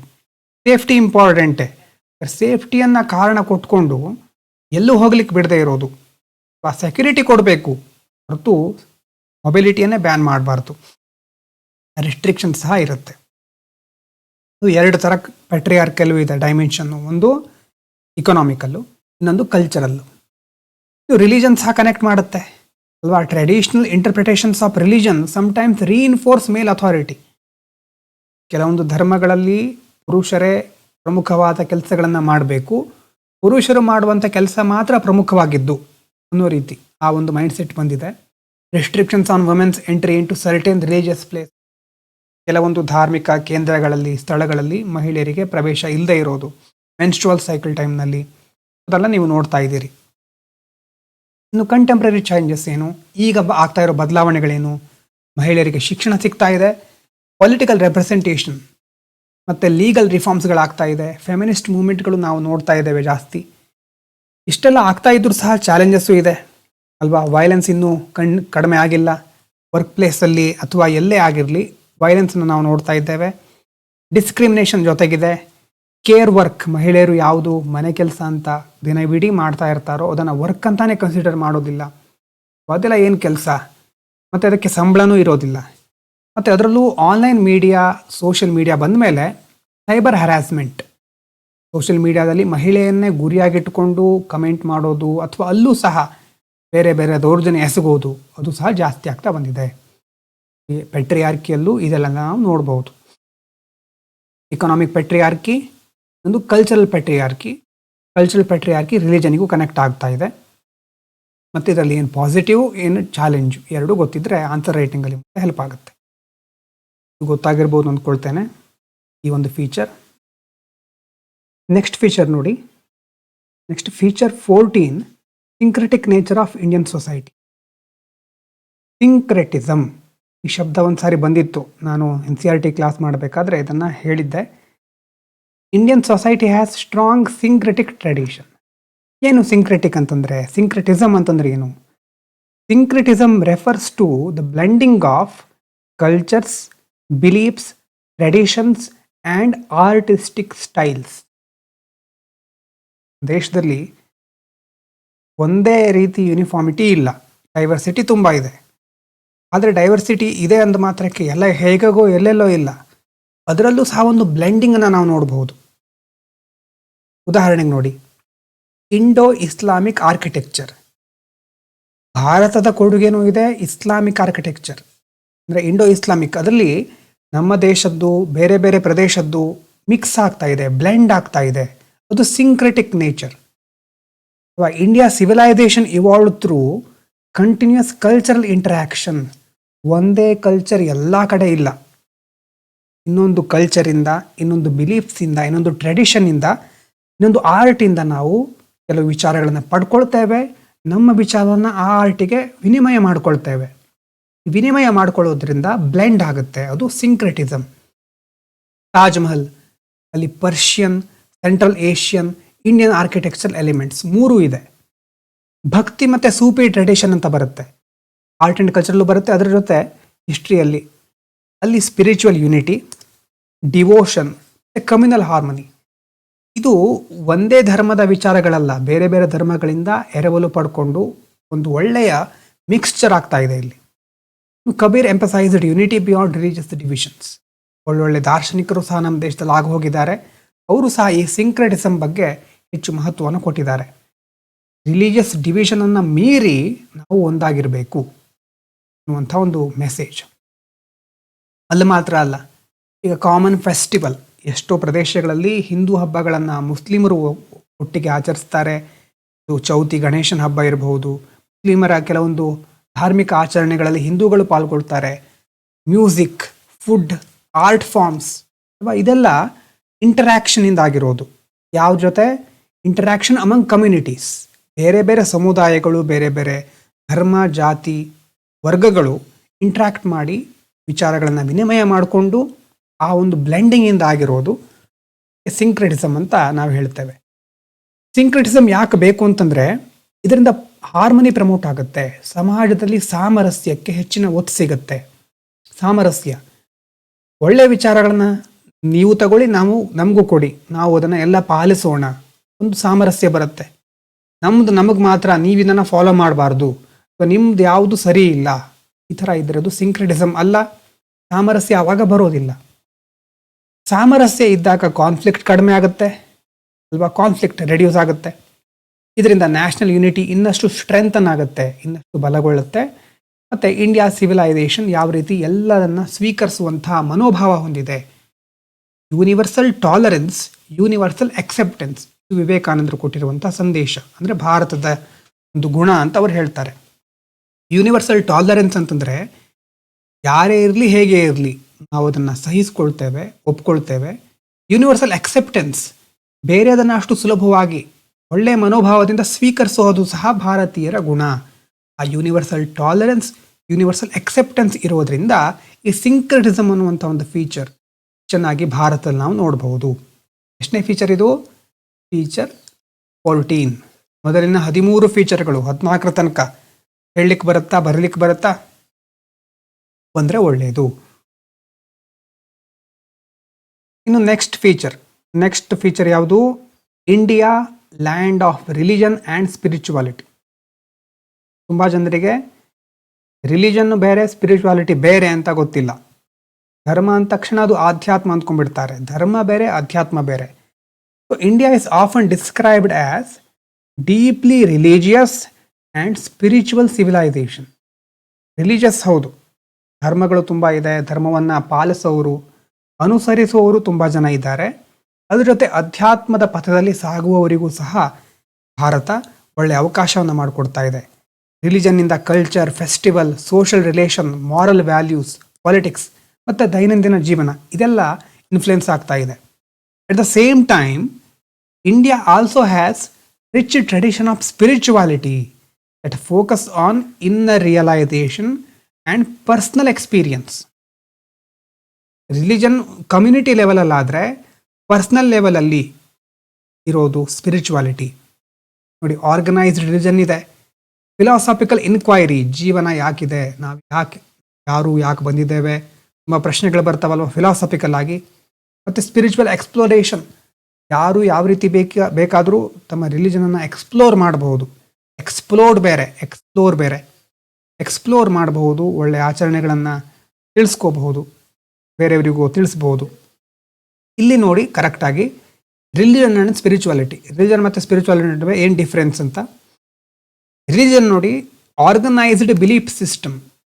ಧರ್ಮ ಅಂತಂದರೆ ಒಂದು ಬಿಲೀಫ್ ಸಿಸ್ಟಮ್, ಆರ್ಗನೈಸ್ಡ್ ಆಗಿರುತ್ತೆ. ಆರ್ಗನೈಸ್ ಅಂತ ನಮ್ಮ ಧರ್ಮ ಅಂತ ಅಂದ ತಕ್ಷಣ ನಮ್ಮ ಧರ್ಮದವರು ತುಂಬ ಜನ ನಮಗೆ ಸಿಗ್ತಾರೆ, ಅವ್ರ ಜೊತೆ ನಾವು ತುಂಬ ವಿಚಾರಗಳನ್ನು ಹಂಚ್ಕೊಳ್ಬಹುದು. ಆ ಧರ್ಮದವರಿಗೆ ಸಂಬಂಧಪಟ್ಟ ಹಾಗೆ ಕೆಲವೊಂದು ನಂಬಿಕೆಗಳಿರುತ್ತೆ, ಬಿಲೀಫ್ ಸಿಸ್ಟಮ್ ಇದೆ. ಮತ್ತು ಇಲ್ಲಿ ರಿಚುವಲ್ಸ್ ಮತ್ತು ಇನ್ಸ್ಟಿಟ್ಯೂಷನ್ಸ್. ರಿಚುವಲ್ಸ್ ಅಂತಂದರೆ ನಮ್ಮ ಆಚರಣೆಗಳು, ಪದ್ಧತಿಗಳು, ಶಾಸ್ತ್ರ, ಸಂಪ್ರದಾಯ. ಮತ್ತು ಇನ್ಸ್ಟಿಟ್ಯೂಷನ್ಸು ಧಾರ್ಮಿಕ ಸಂಸ್ಥೆಗಳು, ಮಠ, ಈಗ ದೇವಸ್ಥಾನ, ಮದ್ರಸಾ ಅಥವಾ ಬೇರೆ ಬೇರೆ ಧರ್ಮದವರಿಗೆ ಸಂಬಂಧಪಟ್ಟ ಹಾಗೆ ಇನ್ಸ್ಟಿಟ್ಯೂಷನ್ಗಳಿರುತ್ತೆ. ಕಲೆಕ್ಟಿವ್ ಪ್ರಾಕ್ಟೀಸ್, ಒಂದು ಜಾತ್ರೆ ಧರ್ಮದ್ದು, ಇನ್ನೊಂದು ಉರಸ್ ಅಂತ ಆಗ್ಬೋದು, ಇನ್ನೊಂದು ಧರ್ಮದ್ದು ಪ್ರೊಸೆಷನ್ ಆಗ್ಬೋದು. ಈ ಥರ ಕಲೆಕ್ಟಿವ್ ಪ್ರಾಕ್ಟೀಸ್ಗಳನ್ನು ರಿಲಿಜನ್ಗೆ ಸಂಬಂಧಪಟ್ಟಾಗ ನಾವು ನೋಡ್ತೇವೆ. ಮತ್ತು ಎಸ್ಟಾಬ್ಲಿಷ್ಡ್ ಡಾಕ್ಟ್ರೈನ್ಸ್, ಕೆಲವೊಂದು ಸಿದ್ಧಾಂತಗಳು, ಕರ್ಮ ಸಿದ್ಧಾಂತ ಅಂತ ಇರುತ್ತೆ, ಆ ಸಿದ್ಧಾಂತಗಳು ರಿಲಿಜನ್ನಲ್ಲಿ ಬಂದಿರುತ್ತೆ. ಇದು ರಿಲಿಜನ್. ಆದರೆ ಸ್ಪಿರಿಚುವಾಲಿಟಿ ಏನು, ಅದು ಆರ್ಗನೈಸು. ಆದರೆ ಇದು ಸ್ಪಿರಿಚುವಾಲಿಟಿ ಪರ್ಸ್ನಲ್ ಇನ್ನರ್ ಎಕ್ಸ್ಪೀರಿಯನ್ಸ್, ವೈಯಕ್ತಿಕವಾಗಿ ನಿಮಗೆ ಆಗುವಂಥ ಅನುಭವ. ನೀವು ಬೇರೆಯವ್ರ ಜೊತೆ ತುಂಬ ದೊಡ್ಡ ಪ್ರಮಾಣದಲ್ಲಿ ಹಂಚ್ಕೊಳ್ಳಿಕ್ಕೆ ಆಗೋದಿಲ್ಲ. ನಿಮ್ಮ ಜೀವನ ನೀವು ನೋಡುವಂಥ ದೃಷ್ಟಿಕೋನ ಇದೆಲ್ಲ ಇಂಪಾರ್ಟೆಂಟ್ ಆಗಿರುತ್ತೆ. ಸೆಲ್ಫ್ ರಿಯಲೈಸೇಷನ್ ಅಲ್ವಾ, ನಿಮ್ಮನ್ನು ನೀವು ಎಷ್ಟು ಅರಿತುಕೊಂಡಿದ್ದೀರಿ. ಮತ್ತು ಇದು ಇಂಡಿವಿಜುವಲ್ ಜರ್ನಿ. ಯಾರೂ ರಿಲಿಜನ್ ಕಡೆ ನಿಮ್ಮನ್ನು ತೆಗೆದುಕೊಂಡು ಹೋಗ್ಬೋದು, ಆದರೆ ಆಧ್ಯಾತ್ಮದ ಪಥದಲ್ಲಿ ನೀವೇ ನಿಮ್ಮ ಒಂದು ಆಸಕ್ತಿಯ ಮೂಲಕ ಸಾಗಬೇಕಾಗುತ್ತೆ. ಅದ್ರ ಜೊತೆ ಫ್ಲೆಕ್ಸಿಬಲ್ ಆ್ಯಂಡ್ ಎಕ್ಸ್ಪೀರಿಯನ್ಷಿಯಲ್. ಫ್ಲೆಕ್ಸಿಬಲ್ ಅಂತಂದರೆ ರಿಲಿಜನ್ ಥರ ಇಲ್ಲಿ ಆ ಥರ ಶಾಸ್ತ್ರಗಳೇನು ಬರೋದಿಲ್ಲ ಅಥವಾ ಸಂಪ್ರದಾಯಗಳು ಬರೋದಿಲ್ಲ. ಇಲ್ಲಿ ತುಂಬ ಆಪರ್ಚುನಿಟಿ ಇದೆ ಎಕ್ಸ್ಪ್ಲೋರ್ ಮಾಡಲಿಕ್ಕೆ. ಯಾಕಂದರೆ ಇದು ಥಿಂಕಿಂಗ್ ಪ್ರಾಸೆಸ್ಸಿಗೆ ಸಂಬಂಧಪಟ್ಟಿರೋದು. ನಮ್ಮ ಮನಸ್ಸು, ನಮ್ಮ ಆತ್ಮ ಅಂತಲೇ ತುಂಬ ಜನ ಬೇರೆ ಬೇರೆ ಶಬ್ದಗಳನ್ನು ಹೇಳ್ತಾರೆ. ಫ್ಲೆಕ್ಸಿಬಿಲಿಟಿ ಇಲ್ಲಿ ಜಾಸ್ತಿ ಇದೆ. ಹೊರಗಿನ ಆಚರಣೆಗಳ ಬಗ್ಗೆಲ್ಲ ಇದು ಇರೋದು, ಮಾನಸಿಕವಾಗಿ ಇನ್ನರ್ ಎಕ್ಸ್ಪೀರಿಯನ್ಸ್ ಬಗ್ಗೆ ಇರೋದ್ರಿಂದ ಅದನ್ನು ಅನುಭವಿಸ್ಬೇಕಾಗತ್ತೆ, ಹೊರಗಡೆ ಪ್ರದರ್ಶನ ಮಾಡಲಿಕ್ಕೆ ಆಗೋದಿಲ್ಲ. ಭಾರತದಲ್ಲಿ ರಿಲಿಜನ್ ಅಂತೂ ಒಂದು ಸೋರ್ಸ್ ಆಫ್ ಐಡೆಂಟಿಟಿ. ನಮಗೆ ನಮ್ಮ ಧರ್ಮ ಯಾವುದು ಅಂತ ನಾವು ಪದೇ ಪದೇ ತುಂಬ ಕಡೆ ನಾವು ರೆಪ್ರೆಸೆಂಟ್ ಮಾಡ್ಕೊಳ್ತಾ ಇರ್ತೇವೆ. ಧರ್ಮದಿಂದ ಒಳ್ಳೇದು ತುಂಬ ಇದೆ. ನಮ್ಮ ಧರ್ಮ, ನಮ್ಮ ರಾಮಾಯಣ, ಮಹಾಭಾರತ, ಮತ್ತು ಯಾವುದೇ ಇರಲಿ ನಿಮ್ಮ ಧರ್ಮ, ಮುಸ್ಲಿಂ, ಇಸ್ಲಾಂನಲ್ಲಿ ಕ್ರಿಶ್ಚಿಯನಿಟಿ ಇರಬಹುದು, ಪಾರ್ಸಿ, ಸಿಖ್, ಯಾವುದೇ ಧರ್ಮ ಇರಲಿ, ಒಳ್ಳೆಯ ವಿಚಾರಗಳು ಖಂಡಿತ ಇದೆ. ಪ್ರತಿ ಧರ್ಮದಲ್ಲೂ ಮಾರಲ್ ಗೈಡೆನ್ಸ್ ಸಿಕ್ಕೇ ಸಿಗುತ್ತೆ. ಒಂದು ಸಾಮಾಜಿಕವಾಗಿ ಒಗ್ಗೂಡಲಿಕ್ಕೆ ಧರ್ಮ ಒಂದು ದಾರಿ ಮಾಡಿಕೊಟ್ಟಿದೆ. ಮತ್ತು ಒಳ್ಳೆಯ ವಿಚಾರ, ಸಂಸ್ಕೃತಿ ಮುಂದುವರಿಲಿಕ್ಕೆ ಧರ್ಮ ಒಂದು ಒಳ್ಳೆಯ ಅವಕಾಶವನ್ನು ಸಹ ಮಾಡಿಕೊಡುತ್ತೆ. ದೀಪಾವಳಿ ಇರಬಹುದು, ಈದ್ ಉಲ್ ಫಿತರ್, ಕ್ರಿಸ್ಮಸ್, ಗುರುನಾನಕ್, ಗುರುಪೂರಬ್, ಹೀಗೆ ಬೇರೆ ಬೇರೆ ಎಕ್ಸಾಂಪಲ್ ನೀವು ಕೊಡ್ಬೋದು. ಕಮ್ಯುನಿಟಿ ಬಾಂಡಿಂಗನ್ನು, ಸೋಷಿಯಲ್ ಲೈಫನ್ನು ರೂಪಿಸ್ತಾ ಹೋಗುತ್ತೆ. ಇನ್ನು ಭಾರತದಲ್ಲಿ ಯಾವ್ಯಾವ ಥರ ರಿಲಿಜಿಯಸ್ ಪ್ರಾಕ್ಟೀಸ್ ಇರುತ್ತೆ ನೋಡಿ. India has multiple form of religious expression. ನೋಡಿ, ಇಂಡಿಯಾದಲ್ಲಿ ತುಂಬ ರಿಲಿಜನ್ ಇದೆ. Hinduism, Islam, Christianity, Sikhism, Buddhism, Jainism, Zoroastrianism ಇದೆಲ್ಲ ಇದೆ. This makes India one of the most religiously diverse countries in the world. ತುಂಬ ರಿಲಿಜನನ್ನು ನಾವು ಕಾಣಬಹುದು. ಎರಡನೇದು ಟ್ರೈಬಲ್ ರಿಲಿಜನ್ಸ್. ಬರೀ ಇಷ್ಟು ಮಾತ್ರ ಅಲ್ಲ, ಟ್ರೈಬಲ್ ಕಮ್ಯುನಿಟಿಗಳು ಸಹ ಅವರದ್ದೇ ಆದಂತಹ ಇಂಡಿಜಿನಸ್ ಬಿಲೀಫ್ ಸಿಸ್ಟಮ್ಸ್, ಅವರದ್ದೇ ಆದಂತಹ ನಂಬಿಕೆ ಇದೆ ಅವರಿಗೆ.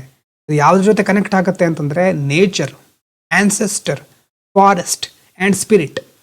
ಈಗ ಕಾಂತಾರ ಅಂತ ಫಿಲ್ಮ್ ನೋಡಿದಾಗ ಅಲ್ಲಿ ನಿಮ್ಗೆ ಗೊತ್ತಾಗಿರ್ಬೋದು, ಭೂತಕೋಲದ ಆಚರಣೆ, ಇಂಥ ಆಚರಣೆಗಳು ಮುಂದೆ ಬೇರೆ ಬೇರೆ ರೂಪವನ್ನು ಪಡ್ಕೊಳ್ಬಹುದು. ಮೊದಲಿಂದ ಇದು ಟ್ರೈಬಲ್ ಪೀಪಲ್ ಅವ್ರ ಜೊತೆ ಸಹ ಕನೆಕ್ಟ್ ಆಗ್ತಾ ಬಂದಿದೆ. ಈಗಲೂ ಸಹ ದಕ್ಷಿಣ ಕನ್ನಡದ ಕೆಲವೊಂದು ಕಡೆ ಹೋದರೆ ಅಲ್ಲಿ ಬೇರೆ ಬೇರೆ ಪಂಗಡಗಳು ಇಂಥ ಆಚರಣೆಗಳನ್ನು ಮಾಡೋದನ್ನು ನೀವು ನೋಡಬಹುದು. ಎಲ್ಲ ಕಡೆ ಸ್ಪ್ರೆಡ್ ಆಗಿರೋ ಆಚರಣೆಗಳು ಇದೆ. ಕೆಲವೊಂದು ಆಚರಣೆಗಳು ಆಯಾ ಗುಂಪಿನವರು ಮಾತ್ರ ಮುಂದುವರ್ಸ್ಕೊಂಡು ಬರ್ತಾರೆ. ಸ್ಯಾಕ್ರೆಡ್ ಗ್ರೂವ್ಸ್, ದೇವರ ಕಾಡು, ಪವಿತ್ರ ವನ, ತುಂಬ ಹೆಸರಿದೆ ಇದಕ್ಕೆ. ಅಂದರೆ ಕೆಲವೊಂದು ಮರಗಳನ್ನು ಕಡಿಯೋದಿಲ್ಲ, ದೇವರ ಕಾಡು ಅಂತ ಮಾಡಿ ಅದನ್ನು ಹಾಗೆ ರಕ್ಷಿಸ್ಕೊಂಡು ಬರ್ತಾರೆ. ಲೋಕಲ್ ಡೈಟೀಸ್, ಅಲ್ಲಿ ಆ ಕಾಂತಾರದಲ್ಲಿ ಗೂಳಿಗ ಅಂತೆಲ್ಲ ಬರ್ತಾವಲ್ವಾ, ಅದು ಲೋಕಲ್ ಡೈಟಿ. ಅಂದರೆ ಅಲ್ಲಿ ಈಗ ಅದು ಎಲ್ಲ ಕಡೆ ಆ ಒಂದು ಡಯಟಿ ಇಲ್ಲ, ಆ ಒಂದು ಪ್ರದೇಶದಲ್ಲಿ ಕೆಲವೊಂದು ಭಾಗದಲ್ಲಿ ಮಾತ್ರ ಆ ಒಂದು ಡಯಟಿ ಇರುತ್ತೆ. ಎರಡನೇದು ಟ್ರೈಬಲ್ ರಿಲಿಜನ್. ಇನ್ನು philosophical diversity. Indian civilisation contains wide range of philosophical tradition. ನೋಡಿ ಇಲ್ಲಿ ಏಥಿಯಿಸ್ಟಿಕ್ ಅಂತಂದ್ರೆ ನಂಬಿಕೆ ಇರೋರ ಇಲ್ಲದೆ ಇರೋರ, ನಂಬಿಕೆ ಇಲ್ಲದೆ ಇರೋರು ಏಥಿಸಮ್. ಅಥವಾ ಈಗ ನಾಸ್ತಿಕರು ಅಂತ ಕರಿತೀವಲ್ವಾ, ಏಥಿಸ್ಟ್ಗಳು. ಥೀಯಿಸ್ಟ್ ಅಂತಂದ್ರೆ ನಂಬಿಕೆ ಇರೋರು. ಇಲ್ಲೂ ಸಹ ಇದಕ್ಕೆ ಸಂಬಂಧಪಟ್ಟ ಹಾಗೆ ಡೆಫಿನೇಷನ್ ತುಂಬ ಕಡೆ ಬೇರೆ ಬೇರೆ ಇರುತ್ತೆ. ಆಸ್ತಿಕ ನಾಸ್ತಿಕ ಅನ್ನೋದು ಮೊದಲೇನಂತ ಇದ್ರು, ಆಸ್ತಿಕರು ಅಂತಂದ್ರೆ ವೇದಗಳನ್ನು ನಂಬುವವರು, ವೇದಗಳನ್ನು ಅನುಸರಿಸುವವರು ಆಸ್ತಿಕರು, ವೇದದ ಆಧಾರದ ಮೇಲೆ ಒಂದು ವರ್ಗದವರು. ಆದರೆ ನಾಸ್ತಿಕರು ಯಾರು? ವೇದಗಳನ್ನು ನಂಬದೇ ಇರೋರು ಅಥವಾ ವೇದವನ್ನು ಅನುಸರಿಸದೇ ಇರೋರು, ವೇದಗಳ ಆಧಾರದ ಮೇಲೆ ಒಂದು ಸೆಕ್ಟ್, ಒಂದು ಡಿಫ್ರೆನ್ಸಿಯೇಷನ್. ಇನ್ನೊಂದು ದೇವರಿಗೆ ಸಂಬಂಧಪಟ್ಟ ಹಾಗೆ ದೇವರನ್ನ ನಂಬ್ತಾರೆ ಅಂದರೆ ಆಸ್ತಿಕರು, ದೇವರನ್ನ ನಂಬಲ್ಲ ಅಂತಂದ್ರೆ ನಾಸ್ತಿಕರು. ಇನ್ನೊಂದು ಮೋನೆಸ್ಟಿಕ್ ಪ್ಲೂರಲಿಸ್ಟಿಕ್, ಏಕದೇವತಾರಾಧನೆ, ಒಂದೇ ದೇವರು. ಈಗ ಕೆಲವೊಂದು ಧರ್ಮದಲ್ಲಿ ಒಂದೇ ದೇವರು ಇರ್ತಾರೆ, ಅವರೇ ಪ್ರಮುಖವಾಗಿರೋರು, ಬೇರೆ ಎಲ್ಲ ಮುಖ್ಯವಾದ ದೇವರಲ್ಲ, ಅಥವಾ ಅವರನ್ನೇ ಯಾವಾಗಲೂ ಪೂಜೆ ಮಾಡೋದು, ಅದು ಒಂದು. ಇನ್ನು ಹಿಂದೂ ಧರ್ಮದಲ್ಲಿ ತುಂಬ ದೇವತೆಗಳಿದ್ದಾರೆ, 33 ಕೋಟಿ ದೇವತೆಗಳು. ದಿವಸಕ್ಕೆ ಒಂದು ದೇವರು ಇಟ್ಕೊಂಡ್ರು ತುಂಬ ವರ್ಷಗಳು ನಾವು ಪ್ರತಿದಿನ ಒಬ್ಬೊಬ್ಬ ದೇವರನ್ನ ಪೂಜೆ ಮಾಡ್ತಾ ಇರಬಹುದು. ಹಾಗಂತ ಅವ್ರ ಹೆಸರು ಅದೆಲ್ಲ ಯಾರಿಗೂ ಗೊತ್ತೋ ನನಗೆ ಗೊತ್ತಿಲ್ಲ. ಆ್ಯಂಡ್ ಮಟೀರಿಯಲಿಸ್ಟಿಕ್ ಸ್ಕೂಲ್ಸ್, ಥೀಸಮ್ಮು, ಥೀಸ್ಟು ಅಥವಾ ಅದರ ಜೊತೆ ಮಟೀರಿಯಲಿಸ್ಟಿಕ್ ಚಾರ್ವಾಕ ಫಿಲಾಸಫಿ ಮುಂದೆ ನಾವು ಆರ್ಟ್ ಆ್ಯಂಡ್ ಕಲ್ಚರಲ್ಲಿ ಅದನ್ನು ನೋಡ್ತೇವೆ. ಸಾಲ ಮಾಡಿ ಆದರೂ ತುಪ್ಪ ತಿನ್ನು, ಋಣಂ ಕೃತ್ವ ಗ್ರಸಂ ಪಿಬೇತ್ ಅಂತ ಚಾರ್ವಾಕ ಹೇಳ್ತಾನೆ. ಅದರ ಅರ್ಥ ಏನು? ನೀನು ಬದುಕಿದ್ದಾಗ ಚೆನ್ನಾಗಿ ಬದುಕು, ಆಮೇಲೆ ನಿನ್ನ ಲೈಫ್ ನೋಡಿದವ್ರು ಯಾರೂ ಇಲ್ಲ, ಹಾಗಾಗಿ ಮಟೀರಿಯಲಿಸ್ಟಿಕ್ ಆಗಿ ಬದುಕು. ಚಾರ್ವಾಕನ ನೀತಿ. ಹೆಚ್ಚು ಕನ್ಸಂಪ್ಷನ್ನು, ಚೆನ್ನಾಗಿ ಸಾಲ ಮಾಡು, ಚೆನ್ನಾಗಿ ಬದುಕು, ಭೋಗಿಸು, ಪ್ರತಿಯೊಂದನ್ನು ಭೋಗಿಸು, ಚಾರ್ವಾಕನ ಫಿಲಾಸಫಿ. ವೇದಾಂತ, ಬುದ್ಧಿಸಮು, ಜೈನಿಸಮು ಪ್ರತಿಯೊಂದು ಅವರದ್ದೇ ಆದ ಫಿಲಾಸಫಿಯನ್ನು ನಮ್ಮ ಮುಂದೆ ಇಡುತ್ತೆ. ಈ ಥರ ಭಾರತ ಇದೆಲ್ಲದಕ್ಕೂ ಅವಕಾಶ ಕೊಟ್ಟಿದೆ, ಅದು ಪ್ರಮುಖವಾದಂಥ ವಿಷಯ. ಇನ್ನು ಕ್ಯಾರೆಕ್ಟರಿಸ್ಟಿಕ್ಸ್ ಆಫ್ ಎಸ್ಟಾಬ್ಲಿಷ್ಡ್ ರಿಲಿಜನ್ಸ್. ಈಗ ಒಂದು ಎಸ್ಟಾಬ್ಲಿಷ್ಡ್ ರಿಲಿಜನ್ಸ್ ಅಂದರೆ ಈಗಾಗಲೇ ಎಲ್ಲ ಕಡೆ ಎಸ್ಟಾಬ್ಲಿಷ್ ಆಗಿರುವಂತಹ, ಸಮರ್ಪಕವಾಗಿ ಬೇರೂರಿರುವಂತಹ ಒಂದು ಧರ್ಮ ಹೇಗಿರುತ್ತೆ ಅಂತಂದರೆ ಸ್ಕ್ರಿಪ್ಚರ್ಸ್ಗಳಿರುತ್ತೆ, ಅದರದ್ದಾದ ರಿಚುವಲ್ಸ್, ಇನ್ಸ್ಟಿಟ್ಯೂಷನ್ಗಳು, ಫಾಲೋವರ್ಸ್ ಇರ್ತಾರೆ. ಮತ್ತು ತುಂಬ ರಿಲಿಜನ್ಸ್ ಏನು ಹೇಳುತ್ತೆ? Many religion claim spiritual or moral truth. ಇದೇ ಸತ್ಯ, ಹೀಗಿದ್ದರೆ ಒಳ್ಳೆಯದು. ಸ್ಪಿರಿಚುವಲ್ ಆಗಿ ಆಗಿರಬಹುದು, ಮಾರಲ್ ಆಗಿರಬಹುದು, ಇದು ಸತ್ಯ, ಫೈನಲ್ ಟ್ರೂತ್ ಅನ್ನೋದನ್ನು ಕೆಲವೊಂದು ಹೇಳುತ್ತೆ. Religious doctrines guiding ethical behaviour. ಈ ಧರ್ಮದಲ್ಲಿ ಇದ್ಮೇಲೆ ಇದನ್ನು ಫಾಲೋ ಮಾಡಬೇಕು, ನಿಮ್ಮ ಎಥಿಕ್ಸ್ ಹೀಗಿರಬೇಕು, ಅದು ಒಂದು. ಮತ್ತು ರಿಲಿಜನ್ ಏನು ಮಾಡುತ್ತೆ? ಟ್ರೆಡಿಷನ್ನು, ಕಸ್ಟಮ್ಸು, ಸೋಷಿಯಲ್ ನಾರ್ಮ್ಗಳನ್ನು ಪ್ರಿಸರ್ವ್ ಮಾಡ್ತಾ ಬರುತ್ತೆ. Continuity, stability. ಕಂಟಿನ್ಯೂಟಿ ಅಂತಂದರೆ ನಿರಂತರವಾಗಿ ಮುಂದುವರ್ಸ್ಕೊಂಡು ಬರೋದು, ಮತ್ತು ಸ್ಟೆಬಿಲಿಟಿ, ಸ್ಥಿರತೆ, ಎರಡೂ ಇದ್ದರೆ ಮಾತ್ರ ರಿಲಿಜನ್ ಮುಂದುವರಿಯುತ್ತೆ. ಆ ಕನ್ಸರ್ವೇಟಿವ್ ನೇಚರ್ ಸಹ ಇದೆ. ಇಲ್ಲಿ ನೆಗೆಟಿವ್ ಆಸ್ಪೆಕ್ಟ್ ಏನು? Sometimes religion resist social reforms and modern values. ಮೊದಲು ಯಾವಾಗಲೂ ರಿಲಿಜನ್ನಲ್ಲಿ ಎಲ್ಲಿಂದ ಒಂದು ಬೇಡದೇ ಇರೋ ಅಂಶ ಸೇರ್ಕೊಂಡಿರಬಹುದು, ಅದು ಸಹ ಧರ್ಮದ ಒಂದು ಭಾಗ ಅಂತ ಅಂದ್ಕೊಂಡು ಆ ರಿಲಿಜನ್ ಅದನ್ನು ಬಿಟ್ಕೊಡೋದೇ ಇಲ್ಲ. ಮಾಡರ್ನ್ ವ್ಯಾಲ್ಯೂಸ್ಗಳು ಬೇರೆ ಇರುತ್ತೆ, ರಿಫಾರ್ಮ್ಗಳಾಗ್ತಾ ಇರುತ್ತೆ, ಅದಕ್ಕೆ ತನ್ನನ್ನು ತಾನು ತೆರೆದುಕೊಳ್ಳೋದಿಲ್ಲ, ಅದು ಸಮಸ್ಯೆ. Sometimes religion resist social reforms and modern values. ಇನ್ನು ಸೆಕ್ಟ್ ಒಂದು ಕಾನ್ಸೆಪ್ಟು, ಇನ್ನೊಂದು ಕಾನ್ಸೆಪ್ಟ್ ಬರುತ್ತೆ ಕಲ್ಟ್ ಅಂತ. ಸೆಕ್ಟ್ ಮತ್ತು ಕಲ್ಟ್ ಏನು ತಿಳ್ಕೋಬೇಕು ನಾವು. Concept of sect. Sect is a smaller group that separates from N established religion. ದೊಡ್ಡ ಧರ್ಮ ಇದೆ, ಆ ಧರ್ಮದಲ್ಲಿ ಒಂದು ಚಿಕ್ಕ ಪಂಗಡ ಅಥವಾ ಚಿಕ್ಕದಾದಂಥ ಒಂದು ಗುಂಪು. ಮೊದಲು ಆ ಧರ್ಮದ ಗುಂಪೇ ಆಗಿತ್ತು ಇದು, ಆದರೆ ನಿಧಾನವಾಗಿ ಆ ಧರ್ಮದಿಂದ ಇದು ಬೇರ್ಪಡುತ್ತೆ. ಯಾವಾಗ ಬೇರ್ಪಡುತ್ತೆ ಅಂತಂದರೆ, ಈ ಧರ್ಮ ಸರಿ ಇಲ್ಲ, ನಾವು ನಮ್ಮದೇ ಆದಂಥ ಒಂದು ಸೆಕ್ಟನ್ನು ಕ್ರಿಯೇಟ್ ಮಾಡ್ಕೊಳ್ಳೋಣ, ಡಿಸ್ಸ್ಯಾಟಿಸ್ಫ್ಯಾಕ್ಷನ್ ಜಾಸ್ತಿ ಆದಾಗ, ಅಥವಾ ಇಲ್ಲಿರೋರು ಬೇಡ ನೀವು ಮಾಡ್ತಾ ಇರೋ ಸರಿಯಲ್ಲ ಅಂತ ಇವರನ್ನು ಹೊರಗೆ ತಳ್ಳಿದಾಗ ಸೆಕ್ಟ್ ಕ್ರಿಯೇಟ್ ಆಗಬಹುದು.